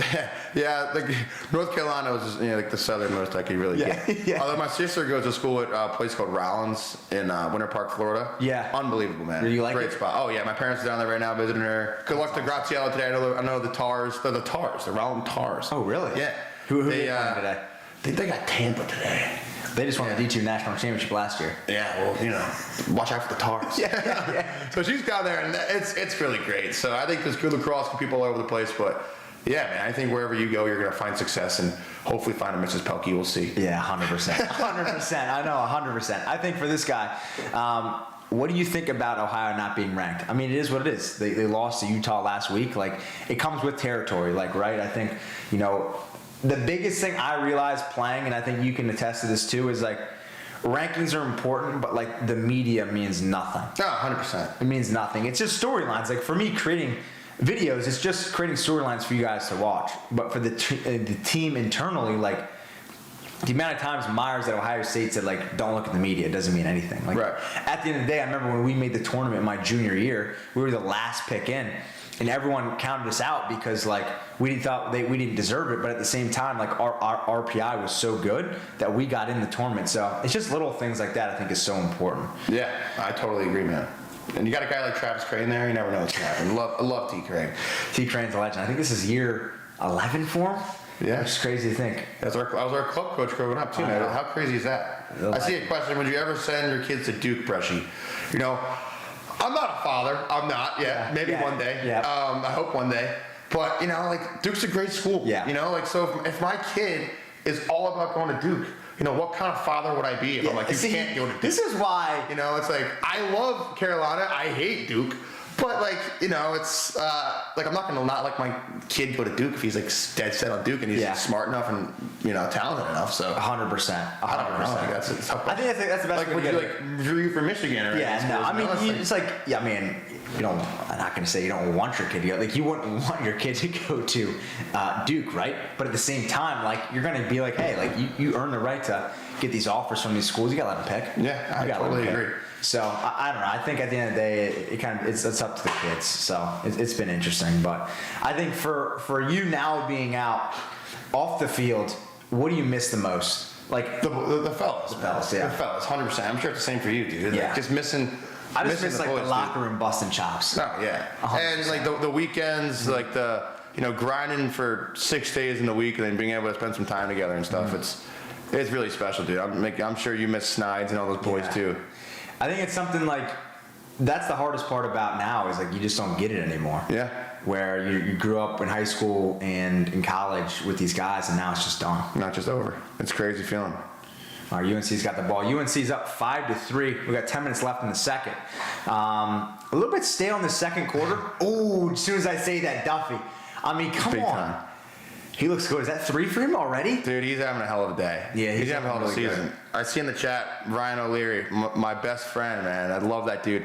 Ryan O'Leary actually taught Duffy how to do that. Really? So, yeah, 100%. All credit to him. What was the best moment with the fellas? Oh, man, there's so many. Dude, I have 2 tattoos on my thighs that Ryan O'Leary also has. So a bunch of us have them for when we lived in our house. Yeah. So that's got to be. What are the 100%. tats? Can you explain them? So I have a cross on this thigh and a 116 on this thigh. Yeah. Like the 116 is our house number. Okay. So I think that's got to be up there. Interesting. I don't think I need to show them, but. Yeah. You guys can picture it. Yeah. I think that's the best. Like, how about you? I mean, there's so many. Dude. There's so many. I think that like one my head brain goes back to is like. In the fall, and you guys had a little bit of this with football. I think the guys in there now have it huge. But like the fall, after a Friday practice in the morning, the locker room is buzzing, knowing you don't have practice on the weekend. And you yeah. There's something special about that. Unmatched. Yep. You got the King Aux on Aux bumping EDM. Everyone is naked in the locker room, just whipping towels around. And everyone's dancing, having a good time. That's what I do at Ohio State, huh? Fucking. No, but I think it's important, going out having fun. That's just what it's all about. And I think Great pass, man. Wow. Paulie Barton! Oh my God! You gotta stick that! Hey, man. He tried his best. Oh my God! There. That's tough. Bresci, if you had to make a sandwich, what would be on the sandwich? I don't know, but I brought over some Yeah, pasta and we'll be meat. doing that at halftime here. So, Yeah, did you make that? I made the pasta. My mom made the meat. I like that. It's gonna be good stuff. Look, I want you guys to take some notes here. As Italian guys, you never show up empty-handed. That's right. You never show up empty-handed. He bought lasagna. When he walked in the crib, I'm like, hey, you want a coffee, you want a water? You have to make the other cat feel comfortable. 100%. For all you guys out there trying to host in different things, you're walking into a cold house with no lights on. Like, what are we doing? We don't do that. That's right. And how's the lasagna? Is it your recipe? Mama Breast does it all, dude. Okay. I've learned from having 2 Italian parents. It's a good kitchen. I love that. We used to do big dinners out in Chapel Hill, man. It was fun. That's what it's all about. I think. You a cook? I'm not a cook. No, I'm not a cook. You're an Uber Eats kind of guy. I'm a cook, but I'm doing like ground beef and rice. You ever been over to Sammy's Trattoria? I have. Dude, Sammy's is Elite. awesome, man. Elite. Oh, Dom. Oh, Petro. Bingo. Goodness, dude. That's one of those goals where like, no. They're like, oh, man, that was sick. Dom Petro's first on the board for him? I think he had assist earlier, maybe? I think he's got 1. Does he have 1? I think it's the second of the day. Oh, man. Wow. Just That was like good stuff. That was high quality. Yeah, he looks good. He looks good. Just like that. Petro is on the board. Yeah, second goal this season, second today. And they look good. Obviously, his pops is down there now. Have you heard about having that dynamic down there? Obviously, his brother is there as well. Yeah, it was pretty cool to be able to see that. Like having 2 guys play for their dad is awesome. I played for my uncle, obviously, but anytime you get to play for a family member, it's something very few people in the world ever experience. Yes. So it's pretty cool. And not only that, but also to play with his brother Nick is awesome, dude. And they're both such good dudes. It was fun. I love those guys. For you, explain to the chat the Bresci connection. So I don't even know if they know. Like, it's not obviously his direct son. Yeah, so my dad and Joe are first cousins. Yeah. So technically, Joe would be my first cousin once generation removed. Yeah. But I called him Uncle Joe everywhere I saw on the field. I couldn't be running around calling him Uncle Joe. Yeah. But yeah, we grew very close over our time in Chapel Hill. His wife Julie, his 4 beautiful daughters, Sammy, Abby, Lucy, and Emily are just such good people. And to get really kind of deep on things too, like Joe's late son Michael and I were born 5 days apart. Yeah. And there's pictures of us growing up together, and when he unfortunately died when we were both 3 years old. So to be able to go to Chapel Hill and to have like a second father with Joe was just so special to be able to play for my cousin Michael like every day. And it was such a special experience. The cool part too is obviously Bresci started his coaching career at Ohio State. Yeah. So every year they do the MRB game. Yeah. And I think the Michael R. Bresci game, and it used to be done at Calvert Hall. Now I think they flip flop between different schools. Ohio State and UNC. But it's just stuff like that, like the tradition of just representing like something that's bigger than the sport than ourselves. Absolutely. And it's tragic. And I remember like growing up hearing about Michael and just different things, the fact that he was our age. Yeah. And exactly. I think it's something special, and obviously to be able to kind of represent that every time you played is something really cool. There's no doubt about that. It's the power of sports and the power of lacrosse to take such a tragedy and do something great with it, you know, and bring people together, raise money for a great scholarship and a great cause. It's pretty cool, man. And I give my Uncle Joe and Aunt Julie a ton of credit for what they've done throughout the years with all the scholarships and what they've done for other people and everything is very impressive. So and that was a long answer, but my Uncle Joe and I were tight.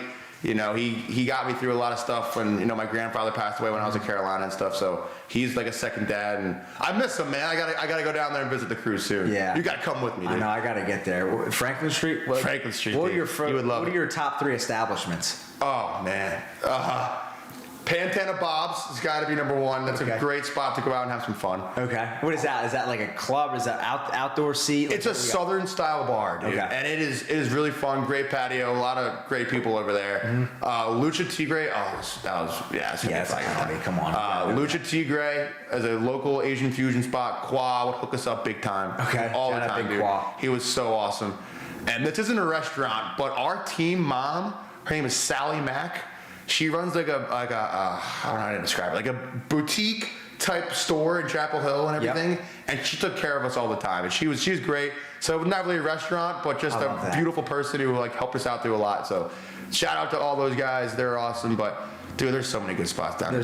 What about, obviously Brandywine's Bagels, another good spot. You got so many home cooked meals. I mean, I just feel like that's a staple. Absolutely. Come on, dude. He's smarter than that. A cross bar to the check. For you, he's a benching too much. The Italian food. Yeah. Is there a spot? There is one. It's called 411 West, which is pretty good and everything, but you know, it doesn't. It's hard to compare to northern like Italian food, like even Maryland. Yeah. But it is a good spot. But I think the best Italian food in the whole place was, 116 East Longview Street. We were cooking it up, man. Some of the fellas still live there. Yeah. Oh yeah. That house we passed down for a while. Nick Petramalo actually moved into my old room. Okay. Which is cool. So it was fun. I think that's the coolest part. Like I lived in a Lax house too. We had 7 Lax guys in one house. Oh yeah. It was just like. That's what it's about. Yeah, it's not the nicest house. We had 6, dude. 7. It's awesome, dude. It's the best, and it's not the cleanest. But I'm telling you, if you get the opportunity, you have to do it. You have to. You have to. All right, so Michigan just went man up. Now they have the ball back. It's full strength now. UNC's still up 7-3. About 5 minutes left in the second quarter. Michigan's got the ball stalling a little bit. Not as much action in the second that we saw in the first. Who's 27 here? This is a thick dude right here. This is a little meatball. Leif Hagerup Garden. Leif's good. Shout out to his older brother Alexander Hagerup, who's the real MVP. He's a good man. For you out here playing short stick D midi, what was your go-to chirp line? Wow, that was a clean. I never really talked too much, to be honest. Really? I really wasn't. I didn't really say a whole lot. I couldn't think of stuff fast enough, really. Like too much going on out there. I'm flat around trying to hit people, get crowd ball. I don't got the willpower or the intellectual being to create something cool. I feel like every time I try to shit talk like that, I end up just sounding stupid. So, dude, I mean, you're talking to 2 guys here potentially have dyslexia. Yeah. And we can't think that fast. I'm trying to read this chat over here. I just see Plankton keep talking shit about me, I was like, I pretend like I don't see it. And I'm like, oh man, like the guy's just all over me. That guy's the worst. But I'm the same way. If I started talking crap, it takes me off my game because I'm thinking so much about the game. Mm-hmm. And I feel like for me, it's like, memorizing the plays where I'm supposed to be. For you, it's like, oh, what is this guy lefty or righty? What way am I shading him? The slide packages and different things. And that's an underrated statement you just said because, look, we're great. We're people. Yeah, 100%. We're never book guys. Yeah. We're not book guys. Dude, but the guys who can do it, man. Like Jake Taylor from Notre Dame. Like they're really like the whole Notre Dame team, man. Like they're good at it, dude. Yeah, they are. Pisses me off. It's good because it's like because they were just good and it just like good. Pissed me off that they like also could shit talk. Did you get a lot of chirps out there or no? I mean, every time you're D midi, like you always kind of get chirped and everything. But do you remember one that specifically you're like, that is terrible?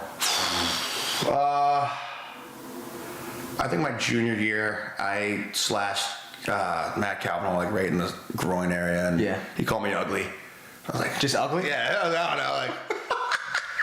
I was like, all right, but maybe man Plankton over here might agree with you. Yeah. What's he saying now? No, he's retracting his statement. Now John Plankton's like, you're a class act, Reshi.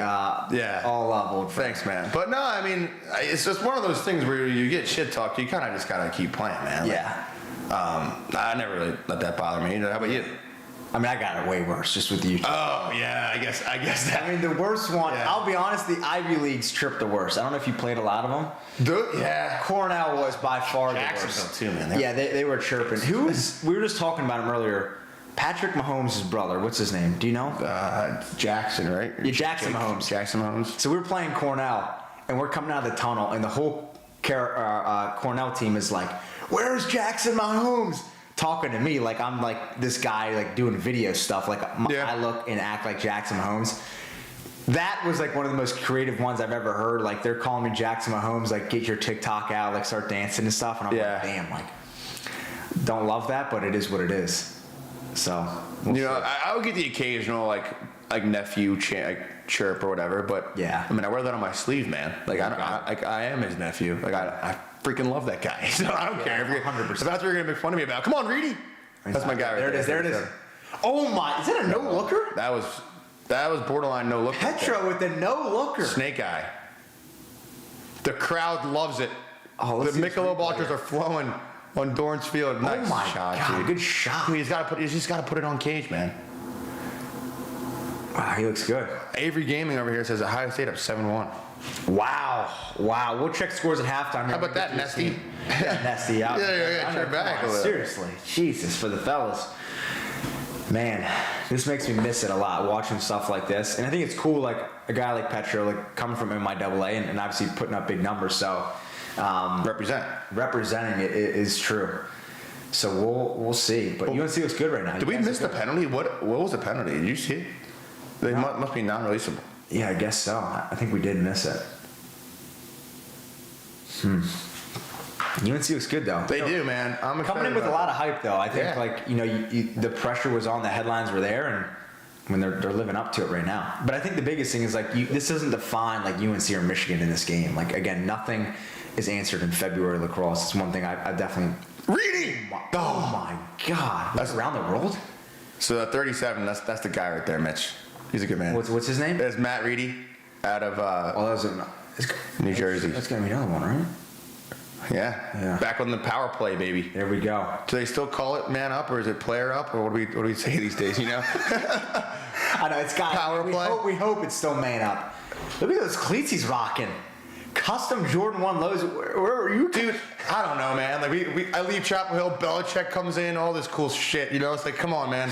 Were you a swag guy? Like, what was something you were doing when you were rocking? Oh man, Mitch, I'm not a swag guy. Like, you're not. I had to get my teammates to like help me adjust my tilt so I didn't look like an idiot. You know, like you were a big eye black. I'm not. Yeah, I watch. Like I do the eye black and everything. What was the shape? Would you shape or just? I kind of just put it all over myself, to be honest. It was cool. That was kind of the way to do it. Yeah, I like that. All right, UNC's man up. You got 45 seconds left in the man up. I feel like they've been man up this whole second half. Ball's hit X. They're inside. They're dunking. Oh. So they're playing this like little 3-3 look. Man on the crease pops out. You kind of got another guy on the crease now. Oh, look inside. One more. We're down low. The wall ball. Skip. Oh. Hit him. Man body. I like that. Coming back at X. We've got a minute 45. Watch the crease. Yeah, he's inside. It's Michigan ball. Little things like that. What's one of the biggest things that if you did, Bresci was going to light you up about? Like at Ohio State, it was, if you don't finish in front, you're on an immediate lap at practice. He's an effort guy. Yeah. You know, if you're not going to ride hard, if you're not going to sell out for your team, that's what he gets, irritated about. Yeah. Also, he puts a ton of time into our ride and clear. Mm-hmm. A ton of time. So if you mess it up in terms of not knowing your responsibility, that's when he gets irritated because we spend so much time on it, and like you can go see him whenever you want about that. So if you don't know what you're doing, that's what he gets irritated on. But as long as you're flying around out there, dude, he's not a guy that kind of just loses his cool like that. He knows if he damn. Michigan goes up on the board. Still 8-4. UNC's on top, but they're staying in it. Like they definitely are. Michigan's not going to quit, dude. They're a good team. They're solid. They didn't come out to a good start, but that's a tough one right there, man. Yeah, that's tough. Right over top for Mikey G2. That's tough. For you too, what's one of the goals that you've allowed, or the type of plays that you're just like, dude, like that's the worst. Like you never got your ankles broken or anything like that. I mean, come on, dude, you're a demon, man. We've all got our ankles broken. Like if when you're getting dodged 30, 40 times a game, like it's gonna happen. The best demons in the world, dude. Yeah. Like in the world, like we've all gotten. Like I'm not one of them, but everybody's gotten their ankles broken. I don't know. There's been a couple times where I end up on like Diggs tape or like or like the best in class stuff. Yeah. And I'm friends with Deemer class. He's a Dons. Anytime I end up on that, like a clip of me getting scored on, I'm like, dude, come on, man. Like, what are you doing? What are we doing? But it's tough, dude. And like when you get scored on, especially when it's 101, it's you feel like you let your team down. Yeah. So you gotta move on quick. You gotta have a short memory, especially as a team, as I said. When you're getting dodged on so many times, you can't just have like one play. Necessarily affect you like that. 100%. I'm sure it's similar, for an open attack thing. Like you don't want to, if you dodge and throw the ball away and shit, like it's hard to move on sometimes from that. We got 15 seconds left here in the half. We got dodge from X from UNC. Oof. Duffy with the big hard play. You got to turn the corner. Oh, I like it! Oh my God! Right before the half. Who was that? Baby. That's Andrew Price, sophomore. Big Price coming in. A little inside roll, dive into the crease. I mean, that's textbook right there. Fake high. I mean, look at that. There's nothing better than like a momentum like that going into the locker room. 100%, dude. That was a good move. That's a big step up from his game last year. Last year, I love him. He might be, not coming across the cage like that. He might be trying to take that low angle.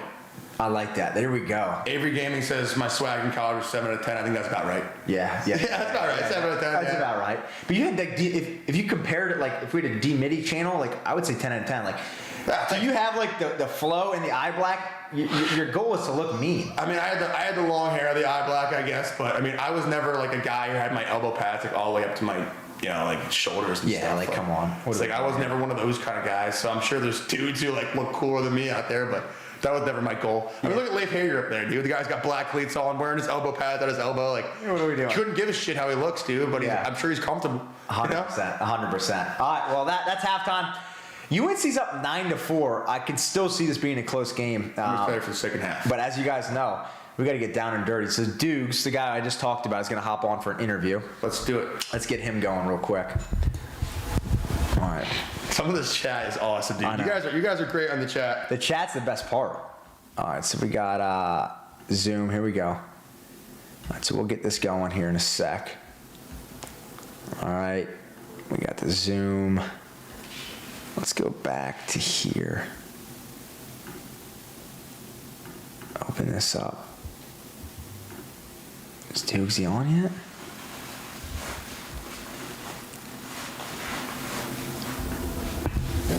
We on. So Dukes is essentially a personality. So he's a good. It's coming from you too, man. Yeah, he's a good guy. He's a good guy though. Should be. Where is he? Is he on? I think he's got There he is. There he is. There he is. There he is.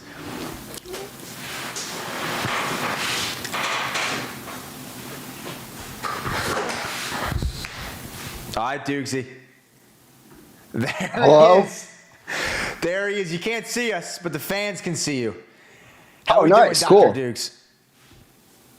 Good, dude. Great half for UNC. Great half. Great half for UNC. Maybe lumping the Buckeyes in there, too. How we doing? The fans haven't seen you in a while. How are the Buckeyes doing? We're up 7-1, I think. I mean, you see the jersey Wow, in the yeah. back. Who are see you the playing, jersey Daddy in the back. Daycare? We got Brutus over there too, man. I know. Locking him. You want to put that thing on, Bresh? I don't know. I don't know if I should. Dukes, how we doing? Introduce yourself for all the fans out there, then give us a rundown of how you're feeling on this beautiful Saturday. I'm Dukes. I'm a Barstool Sports personality, host of the Crease Dive. Help out with Mitch on the Mitchell Pehlke Lacrosse Show. Yep. Very fun thing that we had going on last year. On this Saturday, I feel like a bag of ass. Really? The boy hit the town too hard last I was night. gonna say we had a meeting about the Mitchell Pehlke Lacrosse Show this morning, and I feel like I got a lot of yawns. I was like, is everything okay? No, that meeting did not happen. That was another person out there, but I'm feeling good. Feeling better. Had What did we do had a couple last waters, night? had a What was coffee. our drink of choice? Can you give us a rundown?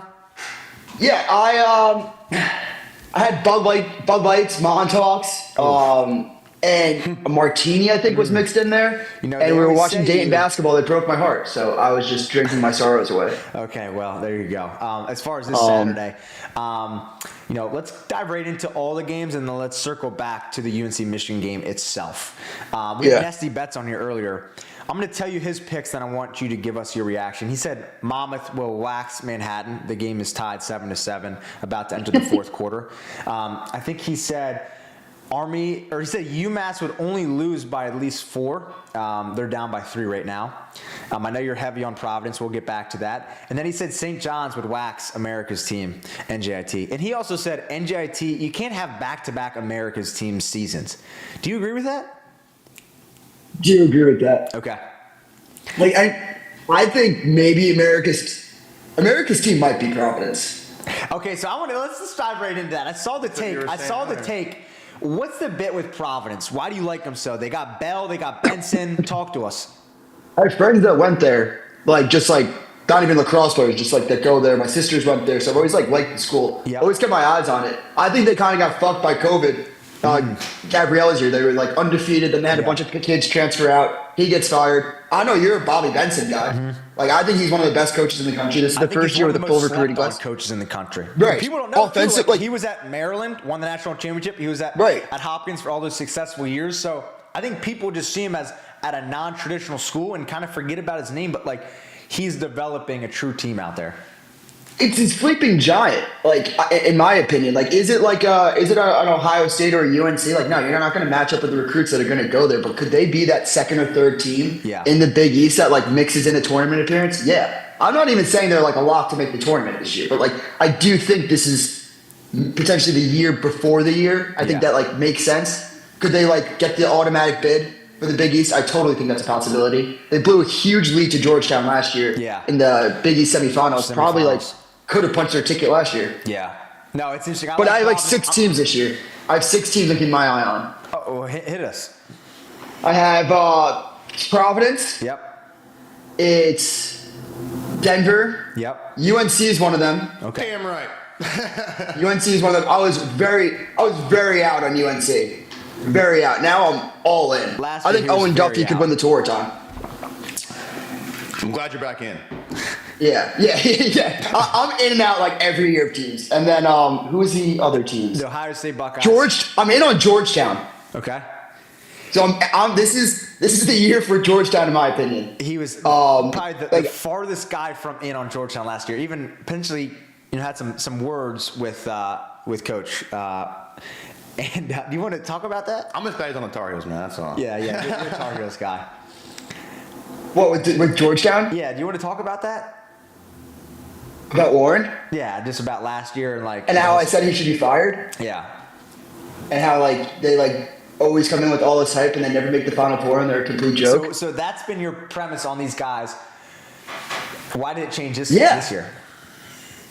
Yeah, I mean they come in with all these transfers, like these transfer classes, the super teams, and they don't do fucking shit. They get kicked out of the quarterfinals. They run through the Big East. They lose a game they're not supposed to lose in the beginning of the year. Mm-hmm. They run through the Big East, which historically has been pretty soft the last couple of years. Yeah. And now, I think that's why this year it's gonna be the year for them. I think Aiden Carroll's also a great player. He looks good. So again, let's segue into today's game. That 1:00 game between Hopkins Georgetown. Are we nervous at all? No, I mean that's an exciting game. I do like Georgetown in that one to win for what I was just talking about. Yeah. But I mean, did you watch that Hopkins Towson game the other night? Yeah, that's what I was going to ask you about. What are your thoughts on that? I mean, my thoughts were that stream fucking sucked. Yeah, I mean, I was hoping Pehlke would get the Pehlke cast up streaming that shit. I know, seriously, but I think I was talking to Bresh. I think this is the most Hopkins has been back since we've started saying Hopkins is back. Really? You think they've been more back than this year? No. They were so not back that when they immediately did they win the Big Ten 2 years ago? I think they won it last year. Yeah, whenever they won it, I was like, okay, this is the moment that they are back. But I will say this. Hopkins having a player like Hunter Shalvek that can just rip it like that makes it more of a They have I feel like the years they have been back, they haven't had a swaggy ass player like that. Yeah, no. I mean, also too, you got to think about they were a Connor Schellenberger overtime goal away from the Final Four last year. And all right, well, let's chat about today's games. What's surprising you? We're on Inside Lacrosse Scores right now. We can kind of let you know whatever you're thinking, but any games on your eyes that are surprising you? There's actually one that needs to be talked about way more right now. VMI is beating High Point 94. Yeah, I know. We were just talking about that. Yeah. I was expecting Crawley to beat Navy, and then obviously for this game, love VMI. Virginia, don't forget your roots, but I did not think this was going to be a close game. Neither did I. Yeah, no shame to the cadets. There is no universe where High Point, I don't care if it's your transition year, I don't care if it's the first year as a head coach, I don't care if you're playing without a lacrosse stick. You should not be losing to VMI 94. Yes, 100%. I'm glad we're on the same page with that. I was going to talk about too. The Duke-Jacksonville game. Do you see the score to that at all? Because Jacksonville is only losing by 2. At what point does Duke just not read anything online and just play well in February? I know it doesn't matter that much. They never do. We were just talking about it. I don't think they scout. Yeah. They do weird shit like that. Yeah. That would make a lot of sense. And that's getting a look into a lot. It just does not make sense, especially Jacksonville. I mean, if I was on Jacksonville, I'm sure it's a good recruiting tactic for Galloway to be we're going to play Syracuse and Duke, all these top end teams at the beginning of the year. But you're giving them a freaking gauntlet to start the year. They got their asses kicked against Syracuse. Yep. Yeah. Going down to Duke is like a tough way to respond. But like, I mean, shout out to them for responding well. Clearly, Yeah. 100%. Keep it competitive. I would say for this game we're watching right now, the UNC Michigan game. Obviously, Dr. Bresch over here graduated from UNC, and we're watching it live. Go Tar Heels. Absolutely. What do we think about this year's squad? Like, I mean, I feel like hype on both sides. You had hype with Duffy and Petro. Obviously, Petro's senior coach in there. But then you have Michigan, too, with a couple of the transfers from Princeton. So I think that, like, obviously the young attackmen that UNC have make it very intriguing. Yeah. Like I said, I think Owen Duffy is he slept on? I don't know if he is or not in the national landscape because I think so. UNC wasn't very good last year. Like Yeah. obviously, like they didn't give but Owen Duffy was a bright point in the year. Like Yeah. you could see all the untapped, like not even untapped potential. In my opinion, he was the best freshman in the country. Yeah. And then you have Dom He did win Petramala. ACC Then freshman actually, year. one of my favorite players to watch in the whole country is Paul Barton. That was my guy. That was my MVP of the day. Yeah, that- Yeah. Absolutely. I've been big on him for years. I think he's just the way he plays the game. I love watching him. And they came in with Jim Focoro. I'm never going to say his name right, but the Mikey G Princeton did too. goalie. Mikey G. That's just the way. Yeah, that's way better. So UNC has a lot of bright spots in this team that I think they can be a contender in the ACC. Yeah. The most intriguing story in the ACC for me is how does Notre Dame look? Yeah. I mean, I feel like everyone's picked them to go to three-peat. You know, they're obviously top of the board. I have them in my Final Four, and I think the time will tell this couple months on if they have the potential to go back. And it'll be interesting to see what happens, but at the same time, like, I don't know, like, obviously Chris is still there, Taylor's still there, Devin's back. They have the talent, but you're losing guys like Pat and Liam. Like, those are big pieces, so it'll be interesting to see. Their second line midfield last year, I think, was so slept on in their Who was it? key to success to repeating that I think that their midfield is going to be another spot to look at. And I forget, but they also bring back, like, Devin McClain went to work in New York City and was like, oh my God, this stinks. So he just was playing lacrosse again. I know. How They did- How sick is Fuck that? that, dude. God, it's so Chris, cool. he got drafted in the PLL and he's playing another year. Yeah, it's so sick to see. For this Yeah. week's slate, though, I mean, obviously this UNC Michigan game's going well for the boys in blue. So Up far, so 9-4. good. We got that Hopkins game on at 1. I think that just started. The Maryland Loyola game. Are we nervous at all there? Gotta be.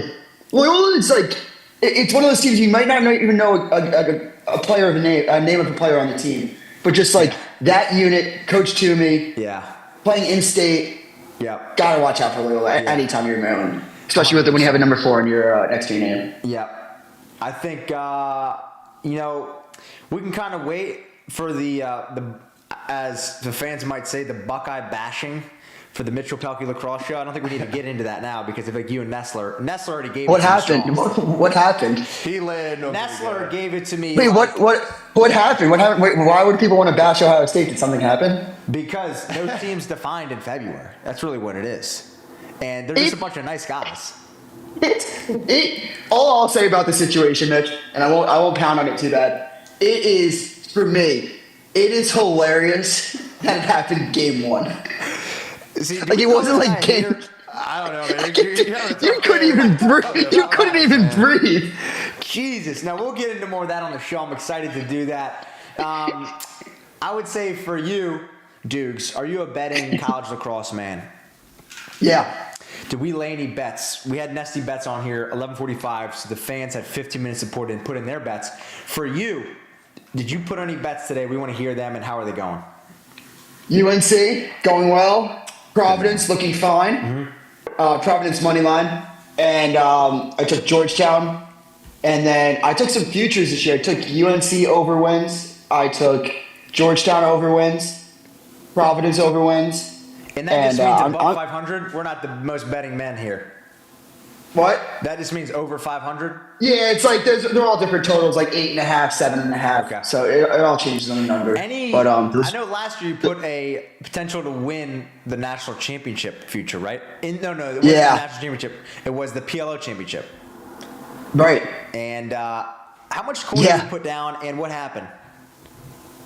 What did I put down? $1,000? Who is it on? Cannons. Yeah. Yeah, I lost $1,000 on the Cannons.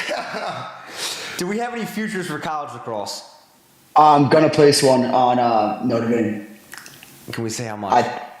I think that they are gonna repeat. The juice isn't that good, but I think they return enough, and I think Chris is gonna talk his way into being the number 1 pick in the PLL draft. Really? Yeah, I think he's gonna really thrive in the quarterback position. I think he's gonna show that he's more than just a shooter, and I think he showed that in the Final Four last year. Okay. Interesting. All right, sweet. It will be. It's going to be a fun year. I think that the Final Four can have an interesting shakeup this year. I think UNC can come right into this and go to the Final Four. Yeah, I like that. it could be interesting. Who's your Final Four picks? I think Notre Dame's going to be in it. I think Maryland's going to be in it. I think Yale is going to be in it. Who is that? Yale. Is that because you did a video, or do you actually think I that? truly do think they're going to be in it. I don't blame you. I think that's just a tough program. And then I think, I don't know. It's tough, man. There's It's many so good- tough, especially when you look at I would potentially matchups. say like Hopkins too. What are you thinking, Bresh? You know, obviously I gotta say Carolina, right with the Tar Heels. I'm gonna say Notre Dame. I think they find ways to win. I'm gonna go Maryland, sprinkle in a Big Ten. Yeah. And another sleeper, man. And Mitch and I were talking about this the other night, dude. The Towson Hopkins game. I'm gonna throw TU in the Final Four. Really? Right with Towson. Yeah. See what's going on. And I think they've always had talent where if they find ways to win games, they can be scary. They and definitely maybe this can is be. the year that they break it open. So I'm obviously living Towson. I'll ride with the Tigers there for that. Okay, interesting. So I have a take, Mitch, about Towson. I picked them last year to make the Final Four. Didn't work out in my favor. But it wasn't as far as people think. That Cuse game. On it? No. The Canada still keeps me up at night. But do you think Towson, to an extent, this is how I'm reading it, and I could barely even watch the game the other night because the stream was so laggy for me. It's so bad. Does Towson have an Army feel to you from last year? That if they just don't win, what it's a trendy underdog where Army feels. Army last year was picked as this team. Could they be They were a ranked Final number Four one team for a this couple year? weeks too. Yeah. Right. And then they just didn't make the tournament. There is a lot of hype. I mean, I don't think there's a question they don't win the CAA. I mean, maybe Delaware's in the picture. I don't think that's a huge argument. But I don't know. We talked about strength of schedule earlier. I don't know exactly his Towson's strength of schedule. Right. Last year their wins were 1-goal games between UVA and a couple other big name teams. And I don't know. It's just hard to tell. I think they have the potential. They've definitely been on the rise in recent years. We talked to Ryan Drenner. It seems like the last time they've been relevant was obviously when they went to the Final Four in 2017. Had a couple down years, and then really last year and this year, they've been back on the map. So it'll be exciting to see what happens. The CAA tournament, for any casual person out there, I implore them to go watch the CAA tournament every single year. That thing is a war. Yeah, it is. That's some of the grittiest lacrosse you'll ever watch. It really is. So, all right, Dukesy. Well, we're going to get back into this game. I like this little halftime segment. I think we got to keep this going. But that was fun. Back. The Tar Heel positivity is good, man. There's only Tar Heel positivity from me this year. It's good. The Tar Heel propaganda is going to be going. It's going to be huge. For you, Dukes, can you give the fans, college lacrosse, the two Italians in this room, a sign out? Down. Ooh. Maybe I'll do this on the Mitchell Pehlke lacrosse show. All right, thanks for having me on, Mitch. Thanks. Bresci, nice to meet you. Love you guys. See you later. How's that? Dukesy out. That's all we got? I mean, something fun? I don't know what to do. What would yours be? What would yours be? I mean, just I was thinking about just going Dukesy out. Or hey, Ohio State's going to win the national championship, something fun like that. All right, I just want to shout out the only lacrosse school in Ohio that's won a national championship. The University of Dayton, two-time national champions, club lacrosse, MCLA, Division II club. All right, Dukes. Hey, I appreciate it. Keep watching this game, and we will see you very soon on the Mitch Pehlke Lacrosse Show. Coming to you excited to do the Mitch Pehlke Lacrosse Show with you. See ya. Nice to meet you, man. Brother. There he is, Dukesy live. All right, there we go. What are your thoughts on Dukesy? Dude, he's a good man. He's a good dude. All the stuff he's been about Carolina, I appreciate that. And our conversation about the Tigers, dude, I'm really excited to see if Towson can put together some wins. It would be exciting. It would be really exciting. You're going to stay here. You're going to talk to the chat. I'm going to get some lasagna for the Italians. Go get some of that, man. Is it good in the tray? Should I microwave it up a little bit? Like, give me the rules, because I want to be the host here. I mean, it's not lasagna. It's tortellini and bolognese, but it's good. Oh my God, let's go. Heat it up, you think, or no? What do you think? You feel it out. All right, I'll feel it out. You can't mess. Talk to the chat. Ask them some fun questions. Liam Bateman. Hey, Alex, quick question for you. Who was the best high school player you played with? I mean, I know Liam wants me to say himself. I mean, in all seriousness, the best high school player I played with was Jack Corus. There's no doubt about that. But there was plenty back at Loyola. I was very fortunate to be able to do that. But yeah, Liam, you had a couple good seasons, I guess. Nice shot and goal by Duffy right there. What else we got? A bunch of L's in the chat. Hope that's directed toward my counterpart over here, Mitchell, not me.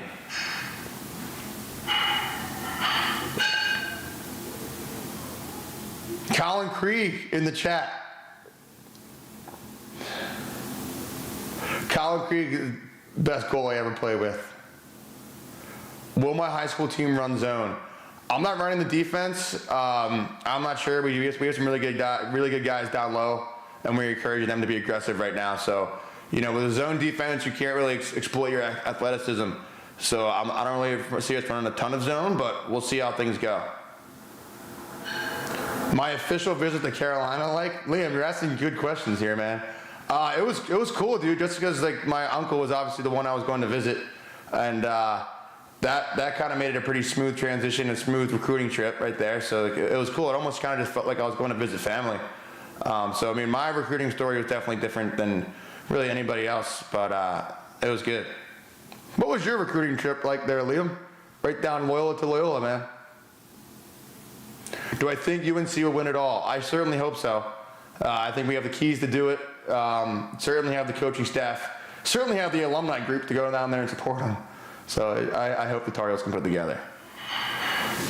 What was my major at UNC? I studied business finance at the Keenan Fagler Business School. It was great. Passed with flying colors. You don't have to look at the records or anything. Don't worry about that.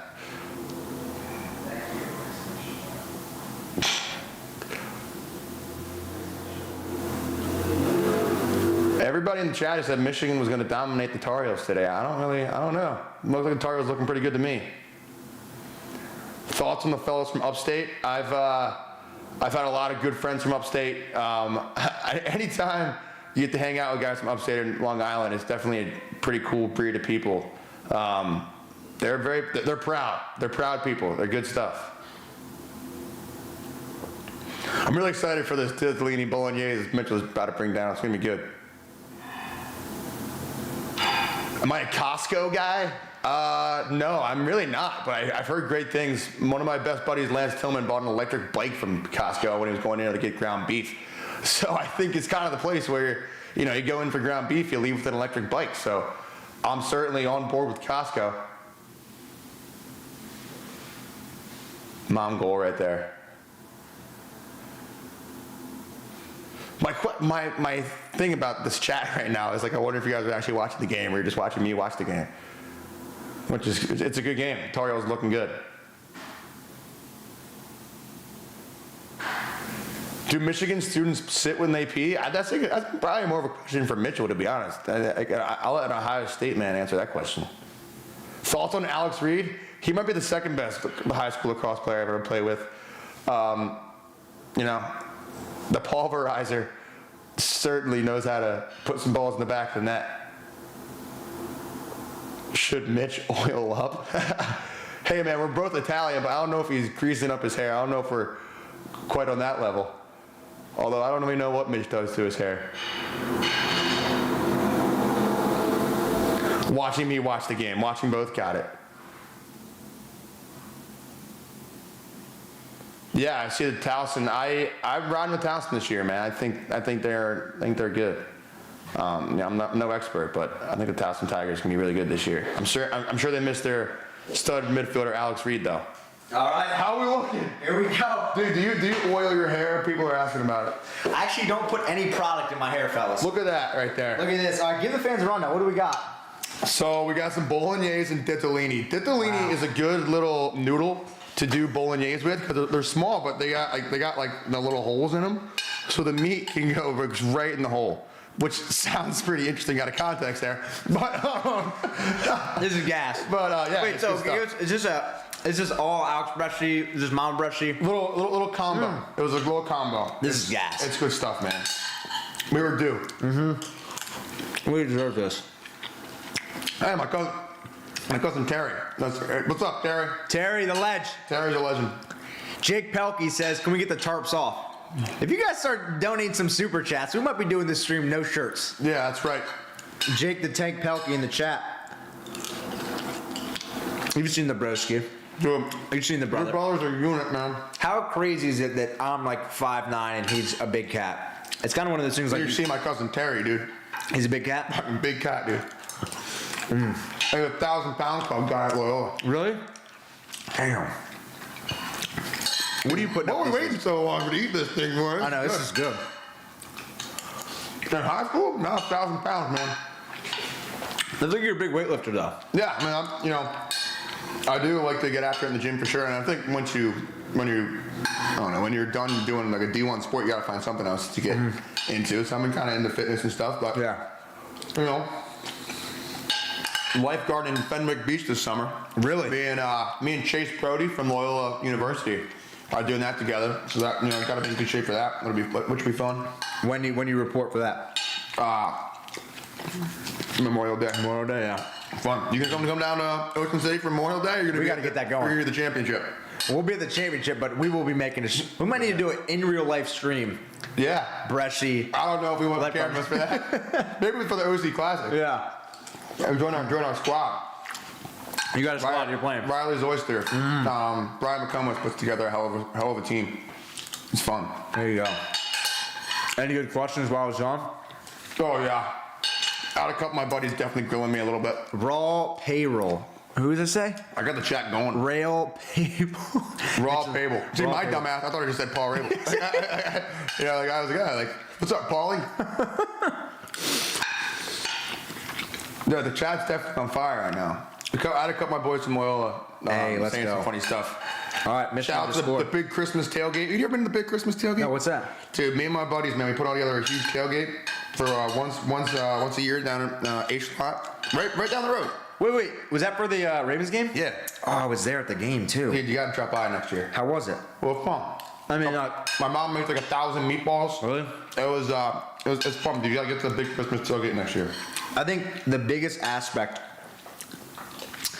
like, and you let me know if I'm wrong here. I'm going to plate the back I'm here, so right? hungry. This is really good here. Is there any special ingredients? No, man. Meat, pasta, a little bit of sugar, butter, olive oil, and a cheese. It's good. Like that. Sauce. Clean Plate Club. Don't forget about it, folks. So any good questions? No, I mean, I got some guy just absolutely grilling me, but like, You and Jake still share a bed. We've never shared a bed. don't lie. We used to have the bunk beds back in the day, but nothing crazy. I've got bunk beds in my beach house, man. You'll love them. You're welcome anytime. You can bring all your fans, too. What does this guy say? Jake Pehlke says, Mitch, can we get 5 booms for Buddy, our dead dog? Boom! Boom! Boom! Boom! Boom! Buddy, that was our dog. All the OG viewers know he died. He was a legend. Rest in peace. The Shih Tzu Buddy had big eyes. Rest in peace. 5 booms for Buddy. The real ones know. R.I.P. You big dog guy? Yeah, we got a couple dogs back home. Yeah, how many dogs you got? We got 2 right now. One of them, my boy O'Leary is talking shit to me in the chat right now. Yeah, why is he chirping? Dude, my sister's got this bulldog named Clubber. Little fat bulldog, Clubber Lang. That guy, O'Leary loves him, man. This little mini-me. Little fat guy just running around the house. Avery Games, that wasn't weak booms. Come on. Is Mitch allergic to beer? No. I heard that. R.I.P. buddy. Thank you. I don't know. We'll see Cloud Pub tonight. Yeah, literally. Shout out to the Parasinos and the Clarks. They're great over there. They run a great establishment. You know the Parasinos? Yeah, you know Parasinos? Yeah. Yeah, they're great, man. Yeah, I saw Gabby last night, actually. That's awesome. I bartend on the weekends over at Riley's Oyster, and Do you? she was in there. Yeah, it's a good spot. We'll have to get you up there. Gosh. Maybe we do like a... this could be a thing. Clubber sucks. Clubber sucks. Easy, O'Leary. Easy. What made you pick 88? You want to tell that story real quick? Yeah, we were talking about it earlier. 34, my kind of family number wasn't available. 88 was on the table between a couple other numbers, and anytime you wear a double number like 88 or 77 or any 99, one of those numbers, you gotta have a little bit of a screw loose, and I got a little bit of a screw just a loose, little man. bit. Just a tad. Just a little bit. This is favorite jersey combo at UNC. What was it?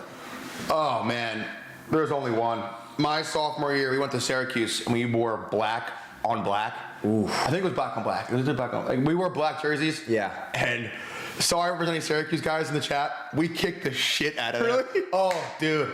Like it was like a shocker. Like nobody predicted us just like going in there at Syracuse like on like their senior day. Yeah. Oof. And for some reason, we never wore the black jerseys again. Really? We hung them up. It's like, dude, like we gotta keep it going, man. Yeah. So like the black jerseys were really special, man. I think we were wearing chrome helmets too. Sick. I feel like you guys had some cool ones at Ohio State. Yeah, right?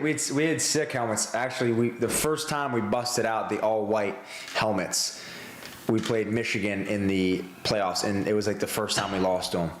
So we never wore them again. Yeah. Which sucked. Which was really a dagger. I'm not really a superstitious type guy, but sometimes if you wear something and get your ass kicked or whatever, you lose in a big game, you gotta like switch it up or something. Are you a big superstitious guy? No, not really. Did you have any pregame traditions? Dude, I was a throw up guy. What? Dude, I would fucking really puke, man. You and Godin. Yeah. So and it sounds terrible, but Every time. it was mostly during the national anthem, and I love the national anthem. I'm a huge USA guy. I love our country, but it's the only time in warm-ups we're standing still. Yeah. And the adrenaline just kind of like sits there with you, and like Yeah.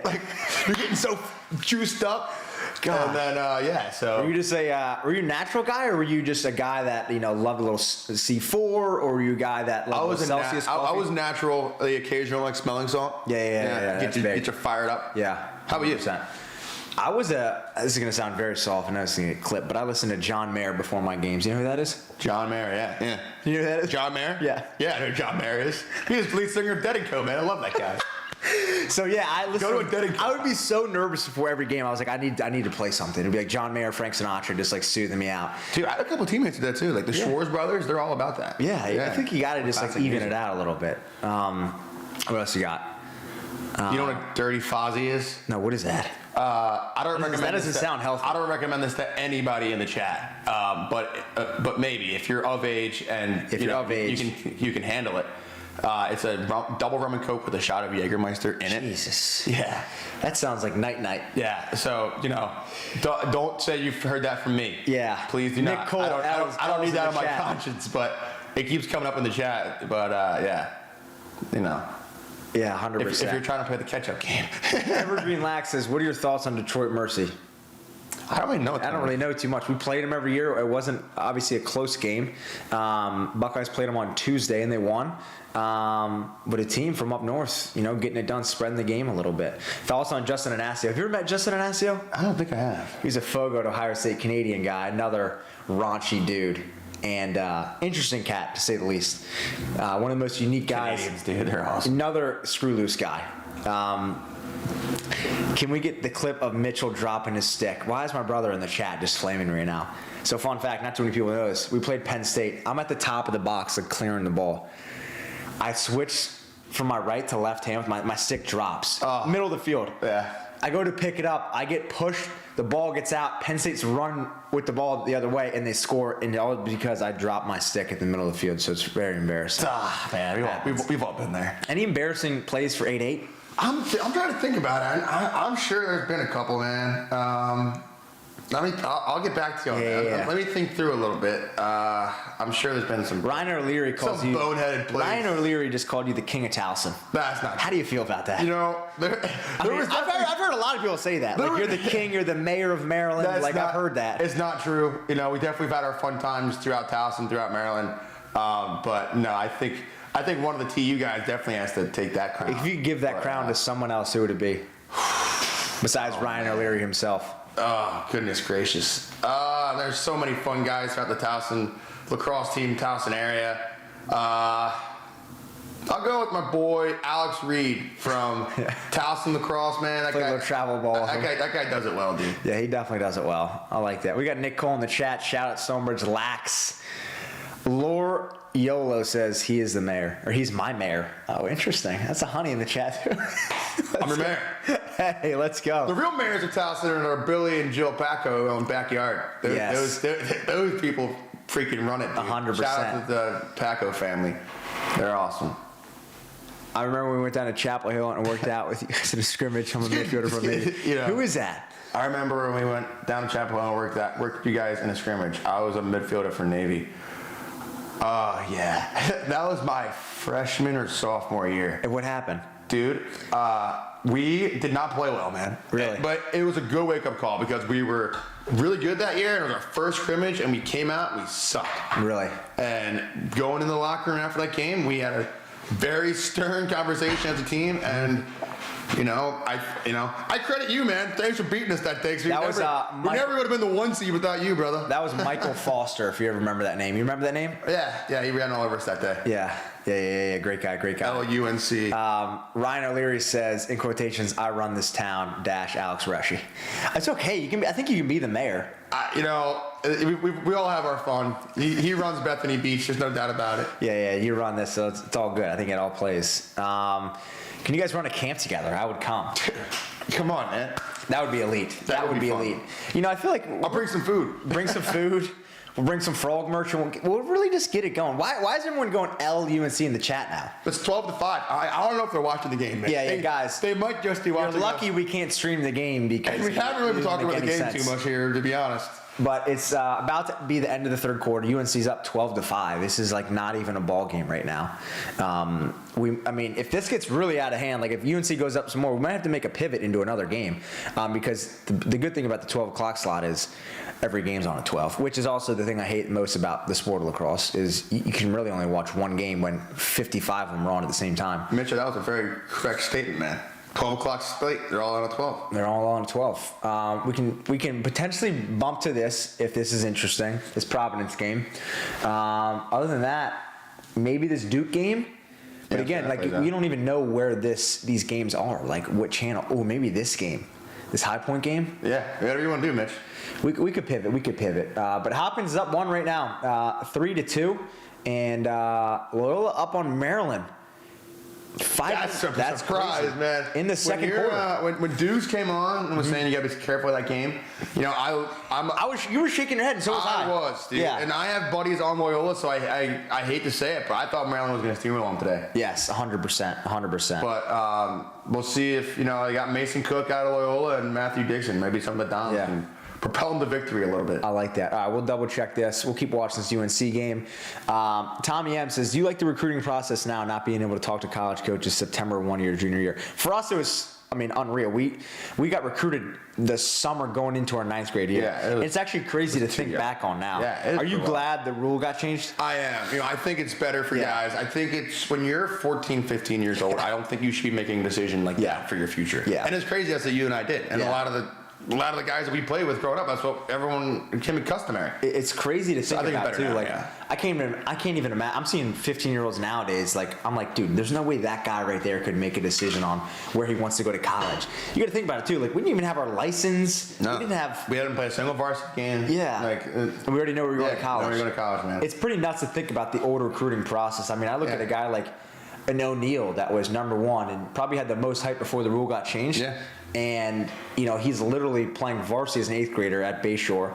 Could do that and got recruited and the press was on him. Like, damn it, it's crazy to think like he's now a pro guy and his college career is done. Yeah, it is pretty wild, man. But I think the rule change is much better. It also plays for guys who are late bloomers as well. A guy who sticks out to me is a guy like Mason Woodward. He went to Marquette.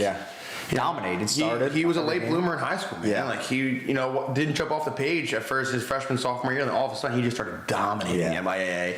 And look what he did in college, and look what he did in the PLL. He killed it this past year. Killed it, dude. And He's a guy, like, he was a late bloomer in high school. I mean, it definitely plays out for those guys more, which is good.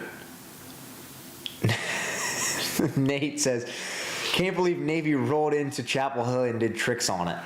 Wait, so what happened? Is it a real game or is it a scrimmage? It was a scrimmage, and we probably lost, like, I don't know, it was 6 years ago, like 10-9? probably like 12-8 or 12-7 maybe. Yeah. It wasn't like we got our ass kicked. Connor Palmer goes, thoughts on investment banking? Thoughts on Wells Fargo investment banking? I just want to let you know. I'm gonna walk my face. Yeah, you're good. You're talking to two guys here that could never be in the investment banking industry. Like, we're nice guys. Yeah, that's my major. I told you I was a preschool major. My major was sport industry for all the fellas out there. We are not numbers guys. We're people guys. That's why we're on this thing. 5 big booms for Mike Foster beating UNC. Ferrari Mike, I know you're out there. I've been seeing your comments. I've been trying not to answer them because I'm a nice guy, but fans are still wondering if the Ferrari is even real. I'm just going to leave it at that. Jake Pehlke, you're still out there, the big meathead. For all you guys, fun fact, Jake Pehlke just proposed and he's getting married. So what I want you guys to do is go to Jake Pehlke's Instagram, comment on his Instagram saying, congrats on getting proposed. I can't wait to see the wedding. Just say it. See what happens. I think that's going to be an interesting fact because it's just like cool. It's like my brothers get married. Like I want to show him support. So go over to his Instagram. I think it's at Jake Pehlke. He's a big rig. He's a big dude.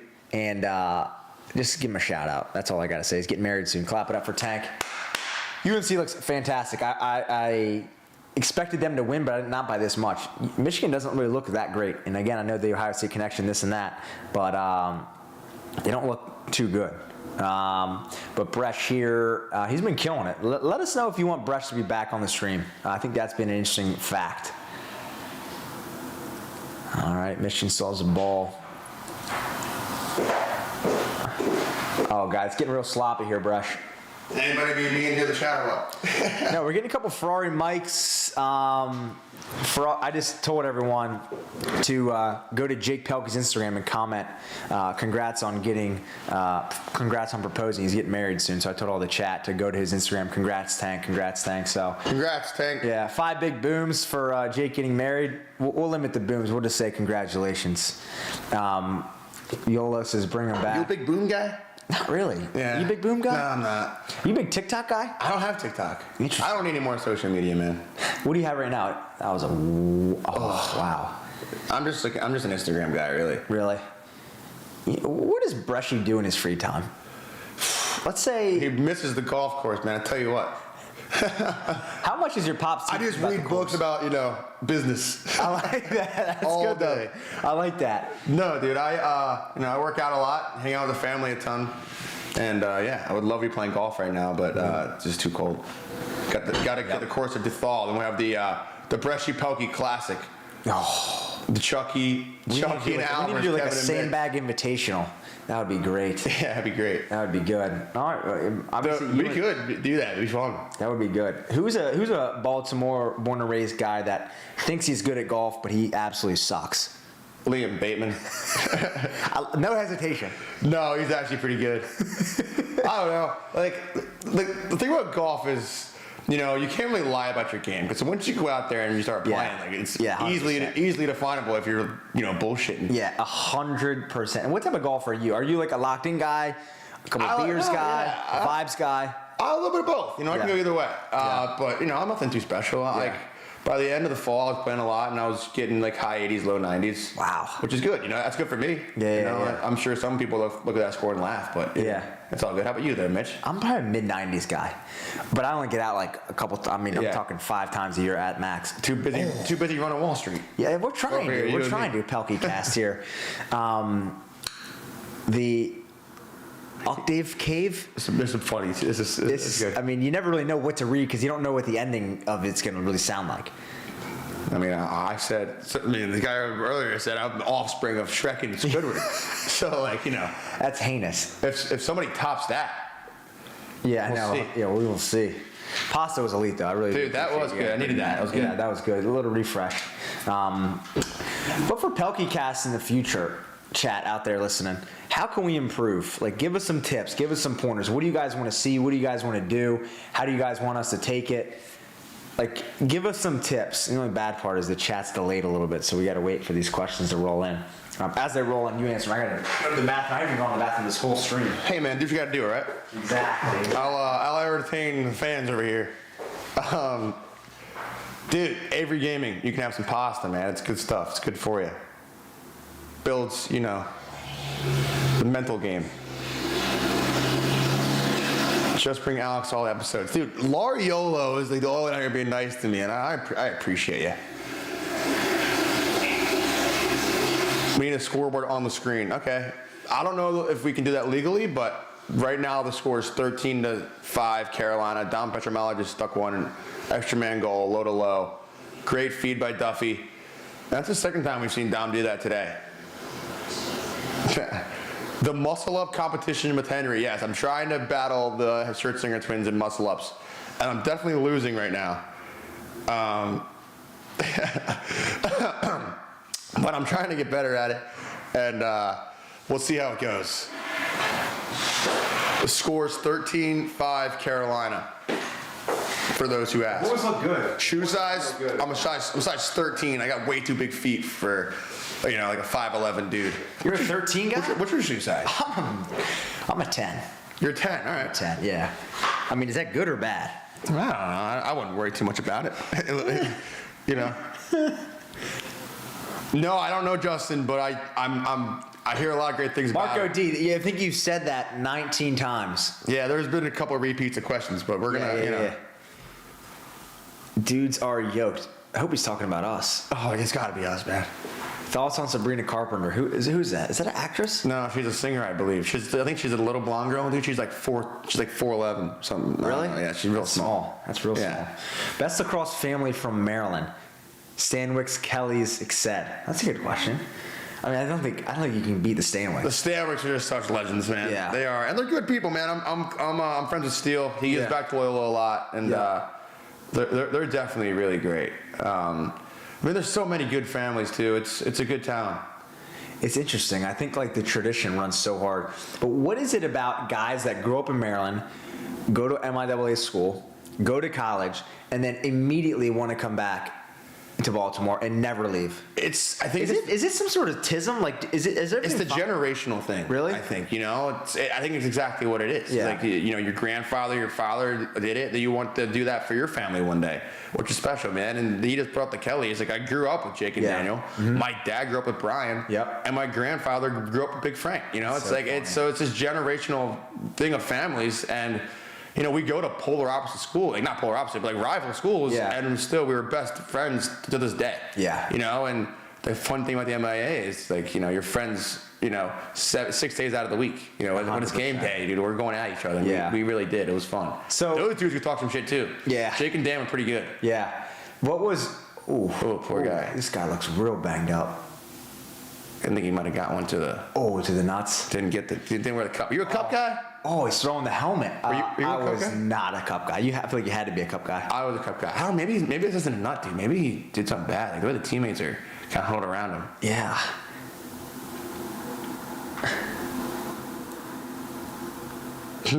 My dad and I would dress up as Mario and Luigi for Halloween. It was awesome, dude. It was really Why fun. is that? Two Italians, brother. We're not brothers, obviously, but we act like it. Yeah. It was fun, dude. Halloween in Chapel Hill was always a really good time. What was it like up in Ohio? Was it a good time or what? Yeah, it was a great time. I mean, that's the stuff I miss the most, man. It's like the Halloweens, the traditions are unmatched, and obviously playing with 50 of your brothers on one team, it's unreal. Yeah. So I miss it for sure. They would shut the street down and shit for Halloween in Carolina. Yeah. It was cool, man. Yeah. Have you been to Ohio State? Not to really Go out and experience everything? it. Yeah. Maybe we'll have to take a trip up there. Yeah, you'd like it a lot. I mean, you guys have Franklin Street. We have We might High have Street. to wait till April. Yeah. Then warm up a little bit. I know, literally. And football games at UNC, obviously before this year. What were they like? Were they interesting? Did you guys even go? It was fun. We would go. You know, we would tailgate and stuff. It really was a good time. But I'm really excited, Mitch, to see what it's like with Belichick, man. Yeah, it'll be exciting. I'm really pumped up to see what he does. I think the enrollment rate, I think the football, huge. You know, kind of notoriety at Carolina is going to boost. So I'm excited to see how that goes.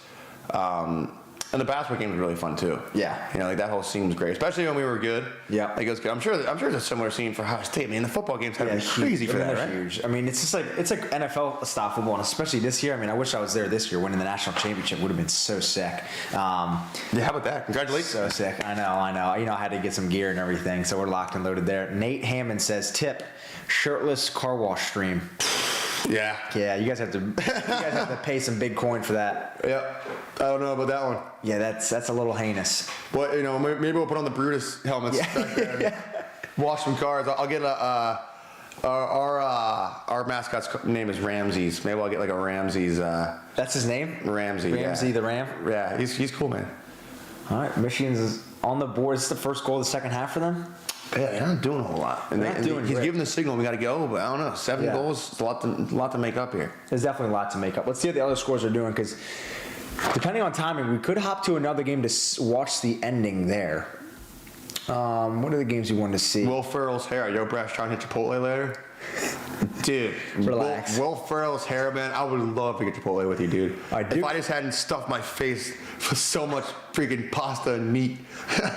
All right, let's see. I kind of want to watch this VMI game, but I guarantee this VMI game is going to be on the jankiest stream ever.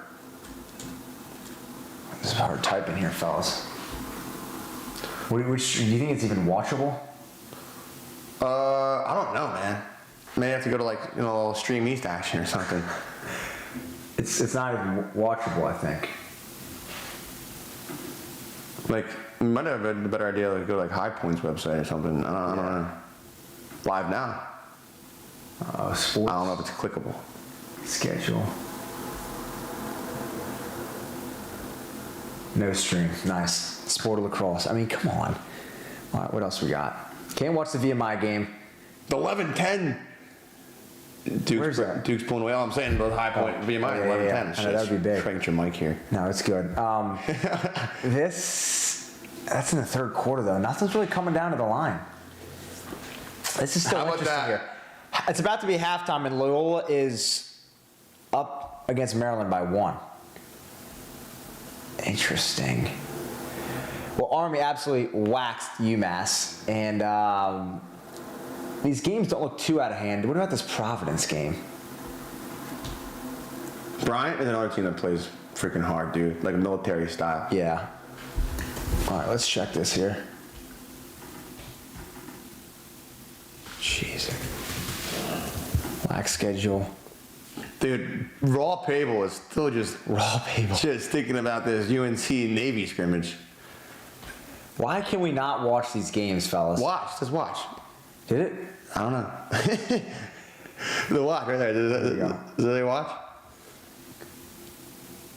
Please be free. 3 start. Oh, nice. Falls. The ground tries to get a shot off. Wait, if it's free, can we just stream it? Actually, no. Wow, look at this quality, folks. Oh, there we go. 14-12, Providence Bryant. There we go. This thing is all mangled. I gotta fix this thing. Did you ever play any of these teams? Played both of them, yeah. Bryant plays hard, dude. They don't fuck around. Sorry for my language. They don't mess around. They play hard. They play like military school. They play like an army. You know, that's something reminds me of Jacksonville too, man. The dudes just play hard. You know, they make up what they might not have in talent with just bullying people. Trying to bully people. Oh God. Oh, Providence has the ball. All right, we just switched to the Providence Lehigh game because there's 2 minutes left. Providence is up by 2. They could have just ran away with it here. They have the ball with 2 minutes left. Bobby Benson, most underrated coach in Division I, I think. Richard Checo, DC guy on the Toraton watch list. Big shout out. And this could be the end of it. What? What do they say? Oh man, you gotta read that one out loud, dude. Like, Oh God, that's terrible. I can't read these out loud. It's Goodness just like, hey, gracious. can you guys go to church tomorrow, please? Do something. oh god, Do you guys watch any NLL? $20. $20. Do you watch any NLL? No, I watch my old roommate Zach Young play here and there. Yeah, I like that. Well, it looks like Providence is going to run away with this one. This guy's been asking this, Evergreen Lax, what are your thoughts on Illinois/Michigan lacrosse is growing? Yeah. That's what you want. Like, even when our dads played back in the day, to us being younger, like, there wasn't a big presence. But I think now that there is, it's exciting to see. So, big shout out to the Midwest states getting lacrosse. Doing pretty awesome there. Our Providence is absolutely going to run away with this one. I don't really see this being a close game at all. I don't know why we switched. Dukes is high on Providence. I think I'm more shocked about the whole. That he put that as America's team. Yeah. Cash or Venmo. This chat is wild. I think that's the problem with you guys. You guys all need to go to church. Bunch of sick people. Yeah, sick. All starts with Ryan O'Leary. Yeah, Ryan O'Leary, if you're still out there in the chat, please let us know you're still alive. We're worried about you. Wow. A good slate for today. Duke's going to run away with it. UVA handed win against Colgate. Oh, this VMI game. The no watch option's a bummer. Yeah, that's a real dagger. Mount St. Mary's. This game's not that close. We'll see. This St. Joe's game is pretty interesting. We'll keep a close eye on that. Loyal up 4-2 against Maryland right now, man. Is that halftime? I think it was just. Oh, you gotta get that. Oh, double trouble. You gotta throw it to him. Go. Was he hanging out there for a second? Give it back. Oh, you gotta know. I mean, no angle there. I mean, come on. What would a conversation look like in the car, you and Pops, after just a terrible little game? What would that look like from him? Is he yelling? Is he pumping you up? He really wasn't a yeller like that, and he was our D coordinator my junior year. Really? So that was awesome. How was that? It was so much fun. Was Dude. it? It really was cool. No, but he kept his cool, man. And when he was a dad, he never, was like an angry dad. Like, he was always such a level-headed guy. But it was a little different when he was the coordinator, because instead of being mad, like, he'd spend the time trying to fix like the problems. Yeah, which is exciting. I think that having your Pops in there too is obviously really cool. Yeah. Ryan O'Leary's back in the chat. He said, Krieg, a good time, Charlie. Yeah, so we got Colin Krieg in the chat. You know Colin at all? You know Colin? Yeah. You did a camp with him, right? Wait, where is he? Right there. Oh, there he is. Ryan O'Leary, good guy. What's Krieger like? Dude. Off the field, off the camera. Krieger, man, he's one of a kind. He's he an really interesting is. cat. He's an interesting cat. He's a good dude. Love Krieger like a brother. Do you think he's one of the most handsome guys to ever run through UNC lacrosse? Dude, when he shaves his head to the skin fibers, yes, 100%. If he has any, Does he have a good hairline, or why would he do that? I don't know. It's okay. I don't know the rhyme or reason behind it, but he shaved his head, and he would go like razor. Just Yeah, no, he would go like no guard, and then he would probably get the shaving cream out and straight raise. Yeah, he would. And That's interesting. dude, one of the years he did like a Chuck Liddell mohawk, dude. Like, it was really something. I love that. Pehlke, casual lax commentator. Yeah, that's what we do here. I mean, the two Italians. Especially, would you consider Eddie Webb the greatest high school basketball player of all time? 100%. So Eddie Webb is one of our senior lacrosse players, Loyola, on the basketball team. They put him in there. The guy creates havoc on the basketball court. Really? I tell you what, man, the guy plays hard. What other sports do you play for the Dons? I played football. Okay. We you weren't seem like a running back. I was, Yeah. and we weren't the best team during those times. Yep. They've gotten a lot better now. I was notorious for running for negative yards against St. Francis. Really? They were like they're producing they're NFL number 3 guys. in the country, and just needless to say we were not. But Yeah. Loyola football has definitely gotten a lot better since I've gone. Yeah. Recent winners of the Turkey Bowl. Yeah. And How much huge more is to the come. Turkey Bowl? It is awesome, dude. You got to go this year. Yeah. You got to go this year. It's fun. Like I said, dude, it's like a 5,000 person crowd for a high school football game. It's pretty crazy. It is wild. It is cool. Is this still at the Banker now? They're doing it at Towson. Towson. And it's a good spot to do it. Yeah. Because it's right between both schools. Yeah, that's exciting. Yeah. For you and all for the fans out there, all the MIAA schools. This guy just won't let it go. The Navy thing. Hey, Hey, Rashi, Ferrari Mike here. What was the coach's speech after the dub? To all the Navy boys in the chat, stop spamming. Freaking Navy boys, man. I'm coming down to Annapolis. Navy You better Cole, start stretching. Dom Cole, Ferrari Mike. What's with this? Was this game bigger? Was this the game? Why? I honestly forgot about it, dude. Like, I didn't thought about that game once, like the day I walked up the field. But you know, the Navy boys are pretty pumped about it. It seems. So for all the MIAA schools, I like that. Oh, what's the difference between a Loyola, a Calvert Hall, a McDonough, a St. Mary's? Like, give me the actual reason. Like, obviously, it's Don's or nothing. Yes. But for you, like, from outside looking in, like, what does that look like? Like, what are the real differences? Like, type of people that go there. So obviously, I'm biased because I've grown up at Loyola. Yeah. That's been my home for 25 years. Yeah. Almost 25. And some of the Loyola thing that separates us from other schools is that we are men for others. You know, Interesting. From the Jesuit So you guys Society. are the nice guys. So we try to be. Yeah. So being a man for others is really just, you know, exactly what it says.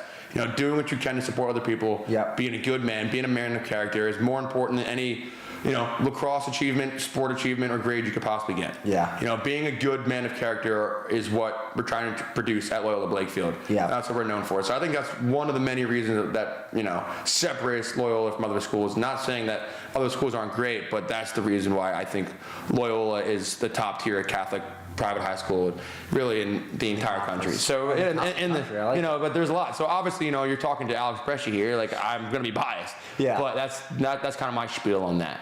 No, I like You know? that. But if you were to give us, like, okay, these kids go to Calvert Hall if they're this personality, or what happened? This line of questioning is funny. Like what you're asking me. So give me the rundown. Is it man. like kids that think they're too cool for school go here, or like the gritty kids actually go here? You gotta give me bias. I think everybody in the MIAA can put a stereotype for each school. I feel like it's unanimous though. Like everybody kind of knows like what kind of guys go to each school, and I have like lifelong friends from every single school in the MIAA. Yeah. So, but we all have our stereotypes, dude. Yeah. 100%.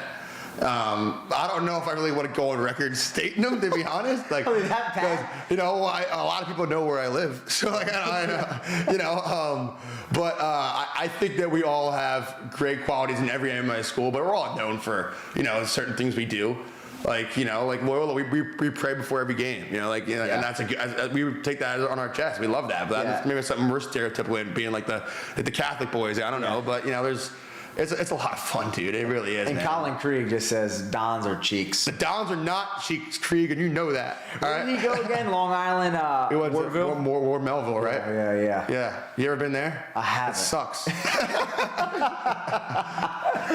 No, it's cool, man. It's cool. Oh my God, this Loyola girl, would Alex grow his hair out again? It looks good. Dude, I don't know. How honey's man. in the chat? The long hair is a young man's game. It is a young man's You know, and unfortunately, you know, I'll be 25 in September. I don't know. Yeah. How about you, Mitch? You think you're gonna like? I've had this hairstyle for so long. Yeah, you got like the. The mullet. I don't know. Because You shaping that? Or I'm shaping it. Like it's kind of getting teed up a little bit. But I've had this hairstyle for almost 10 years now. It's one of those things. I think it's a big part of the brand. Yeah, So I can't really which do is what much. you're known for. I mean, my hair was so long. At one point in college, like O'Leary in the chat, like him and Lance Tillman and Quentin O'Connell, Zach Young and Grant Pierce, all these guys I live with, would be picking out like dead hair. Like out of my head. Really? It was so long, dude. Yeah. Like it was like down like below my shoulder, man. Yeah. I wasn't like taking care of it. Like I was you know, sweaty 19-year-old, like put on a helmet every day, just greasy. And it was dead. It was dead, dude. At O'Leary, Florida Lax, bust up Dons. Well, so shout out to Florida Lax because O'Leary's mom is Amanda O'Leary, who coaches the Florida women's team. Was just there, made a video. Yeah. So She is awesome. incredible. Yep. She's awesome. Yep. I saw they beat Hopkins the other day, so you know I'm a huge Gators fan, and you know I don't know if they beat up on the Dons. I guess the Dons are pretty tough, but Amanda runs a damn good program down there. We got another question from Ferrari Mike. Oh goodness, is it about the Navy UNC? If it's Navy versus UNC in the Super Bowl, how many goals would I have? Over under 5.5.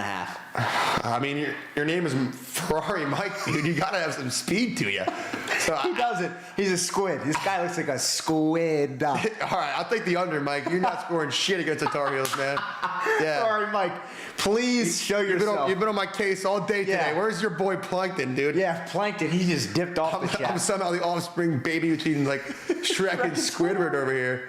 That's another one. Like obviously I have the big beak. It's dude, like the Squidward is like the fucking like excuse my language. It's like the get something new, dude. Original. Get something original, man. I love that. You know what? You know what probably the worst one was? What? Like the worst nose joke.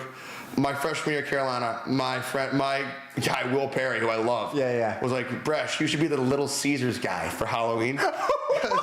His head is just the nose. I'm like, oh yeah. Thanks, Perry. You dick. That's so good. pizza. Like, yeah. Like, oh, awesome, so dude. good. Yeah, great. Sweet. Oh my God, that's terrible. Will Perry, friend of the program, he was watching last week. The Little Caesars guy. You know what I'm talking about? I know exactly. Yeah. God, like awesome, man. Thanks. Great. So that was a pretty original one. But like Squidward, like, I've seen that one before. Yeah, 100%. What else we got here? Pizza. Yeah, that guy gets it. Mining dude knows what I'm talking about. Mining dude said Spalina ... worst mullet ever. I like the mullet look. I think if you're a college lax player, really the only time to do it is in college lax. Yeah, you got to do it while you can. Yeah, you know, 100%. Because one day you're not going to do it. Yeah, you know. and Chuck Bresh can't grow a mullet no more. Yeah, no way. I'm sure he would love to if he could. Yeah, I'm trying to ride out the last days. Yeah. Well, UNC's going to walk away with it here. I think this is shocking. TLN, Inside Lacrosse, other people that work there, majority of them picked Michigan. Yeah. So what happens when you go away from the good guys? Yeah, that's what I'm saying. Well, we also, Michigan, we haven't put together a good season in a little bit. Yeah. So I don't necessarily blame them for not picking us. I'd rather, I'd rather shock the world than everybody expected. But us a to win. 15-6 win over Michigan. That's a statement. That's a statement. It's a statement game. It came together today, man. Yeah. It was good. I could see UNC getting inside the top 10 for next week's rankings. I would love that. Yeah. It kind of depends who loses. We'll see. Yeah, 100%. So UNC looks good, though. I mean, they look good. Yeah. Do you know who they play next week? I do not. I don't even know. I'm honestly not the best at keeping track of it. I'm a day by day kind of guy. Yeah, you're just a nice guy. Let's go calendar here. Who do they play? Why do you keep getting spammed about Metro Pehlke lacrosse camps in your email? Because they're the best damn camps in the world, man. Come on, This dog. guy wants to see you ball out in his Come camp. on. Come support my boy. Why is your username wide load? Learn. That's terrible. Oh my goodness. That is so bad. UNC actually plays at Stony Brook on Friday at 6. Oh, all right. Did you I feel like you guys and Duke did a lot of Friday, Sunday games. Yeah. Did you like those? I feel like I would hate those. The Friday Sundays aren't great, to be honest. Yeah. It's just a tough weekend. You know, it's a little weird for the parents for traveling, basically traveling stuff as well.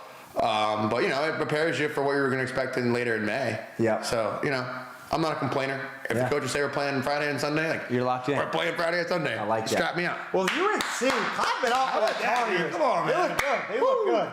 UNC looks good. I'll be honest. They look, a 16-5 against Michigan. Yeah, talk that one over on the bus right back to Michigan. I hope they're not busting. Yeah, that would be terrible. They look good. I would say for all the fans out there, what's the futures on UNC? Give the fans a little update on what's to come. I think it's going to be a week by week thing for us. We obviously it's a great win. We should ride that momentum out. And we're obviously capable of doing it. Yeah. So let's just do it every week, and it starts again on Monday for us. Yeah, I like that. Let's check the scores one more time. If we got a close one, we can pop it on. But if not, that could really be a wrap here. Hold on, fellas. So we go scores Inside Lacrosse. Give it a little refresh. And post college workout plan, cardiovascular. We're staying in shape over here. We're running. We're eating well. When are you doing a marathon? Dude, I think we're due for one, man. My boy Lance Tillman just invited me to the half Ironman out. Oh my God, High Point won. Wow, in overtime. Wow. Iona's coming back. That's good. And 14-8. That one's over. UVA's done. That's really it. I don't see Mount St. Mary's coming back. And then, I think we might pop in this game. The NJIT versus St. John's. Do we have it? Let's pop in. ESPN Plus. You got that. Bang. 2 minutes. Oh my God, 14. All right, we just popped to the St. John's NJIT game. Nesty had what? St. John's? Yeah, he had St. John's, not America's team. All right, St. John's. St. John's is up 14. St. John's is up 15-14. over NJIT. There's 2 minutes left in the fourth. They remain up. Now it's back to 6s. I don't know who has the ball. Which team is that? I was about to say, this might be a dumbass question, but I don't know which team is which. I think they're all Reds. The red team is going to drive! Oh, you got to pick that. In games like this, did you ever play any overtime games? We did. Rutgers, sophomore year, man. Connor McCarthy. Yes. Oh, Sent I us to the remember that. Final Four. Incredible game. I have actually the game ball in my... Connor McCarthy. I have the game ball in my room at home. I'll have to give that to Connor because he deserves it. Yeah. I met Connor McCarthy. He's a good man. When we were doing the Chris Gray video. Great guy. He is. He is a great dude. So Ferrari Mike, I will run one-on-ones with you all day, dude. I don't know how freaking wipe the floor with you, man. After all the shit you've been putting. I know. Come on, dog. Would you have rather burning morning practice or freezing night practice? Oof. Both 1 day, 2 day. No, I don't know. I was a morning guy. What were Yeah, you? we did it both at Carolina. We never did night practice, but I mean, for the majority of my career, we were morning guys. Yeah. And there's something satisfactory by getting up early and competing like that. Yeah. And then you go to class, and you know the thing is like someone's like in class like, I'm so tired right now. Yeah, you It's feel like, so good. Dude, I was up at 5:30, Yeah. just grinded out for And the 3 best hours. part, Like, too, you don't is, know like, what tired it's is. done. Like you don't have to go back to the facility, Yep. which is the best part. But would you rather like Ohio State, like you're sitting in class and like the person next to you, be like, God, I'm so tired right now. It's like, You're dude, so like, juiced. You see my morning? Yeah, no, like, God, it's I so just good. freaking just played the All right, cross. so St. John's still up 15-14 on NJIT. We've got a minute 50 left. I mean, these are two gritty schools getting going. Obviously, NJIT right in New Jersey. St. John's. What are you laughing at? I'm trying to keep it together, dude. This guy is on fire. Will Ferrell's hair. You're a heinous individual. See, the problem is there's a very likely chance that we know Will Ferrell's hair. Can they like name? Can they just name like the? Like Will Ferrell's hair. Like I guarantee we know that guy. And he's just a meme account, like knows us, but is just like chirping us. Probably Jake Snyder. Yeah, that squid. All right, here we go. NJIT is... Wait. NJIT is in red. Yeah. Okay. See how this feels like right in the city? We got an energy in red. Okay, so St. John's has the ball? Yeah, St. John's. Oh. St. John's is the Islanders? Wait, I don't know. I don't think so. I think this is so bad that we don't know. It's so hard to tell, though. You know for a okay, well, It's got to be St. John's has the ball right now. yes, because NJIT is shutting off. Yeah. NJIT. Oh, you know what that stands for? New Jersey Institute of Technology. Yeah, I knew that. I was making sure you knew, brother. Yeah, here we go. St. John's has the ball. I mean, it looks like... Do they have the ball? Yeah, I mean, they're St. John's going to definitely the has net, ball. though. But they got to at some point. Oh. That doesn't reset it. Yeah, That shouldn't reset the shot clock, right? No.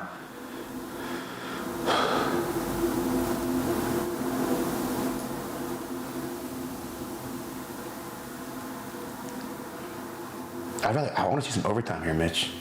This would be sick. All right. I think got the ball. NJIT is definitely red. So NJIT has the ball. They're down by one. You got to with figure they're 1 minute left. You got to figure they're going to clear it then timeout, right?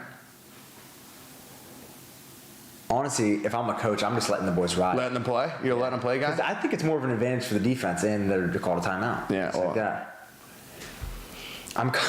Ryan O'Leary. I'm coming back every week.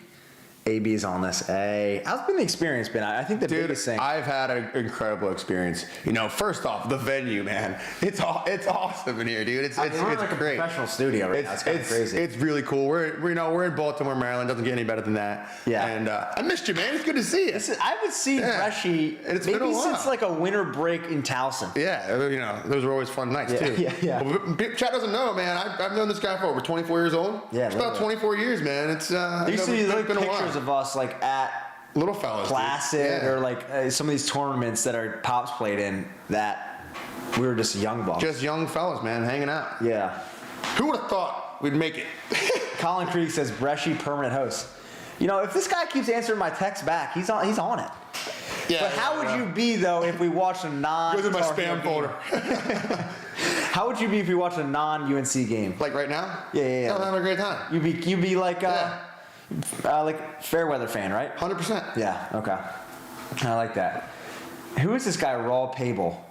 Do you know him? AB, I mean, who knows, dude? AB is going to have nightmares about Ferrari Mike Oh in the my UNC God, Navy scrimmage. It's a Dude, scrimmage. It's not even, I thought it was a real man. game.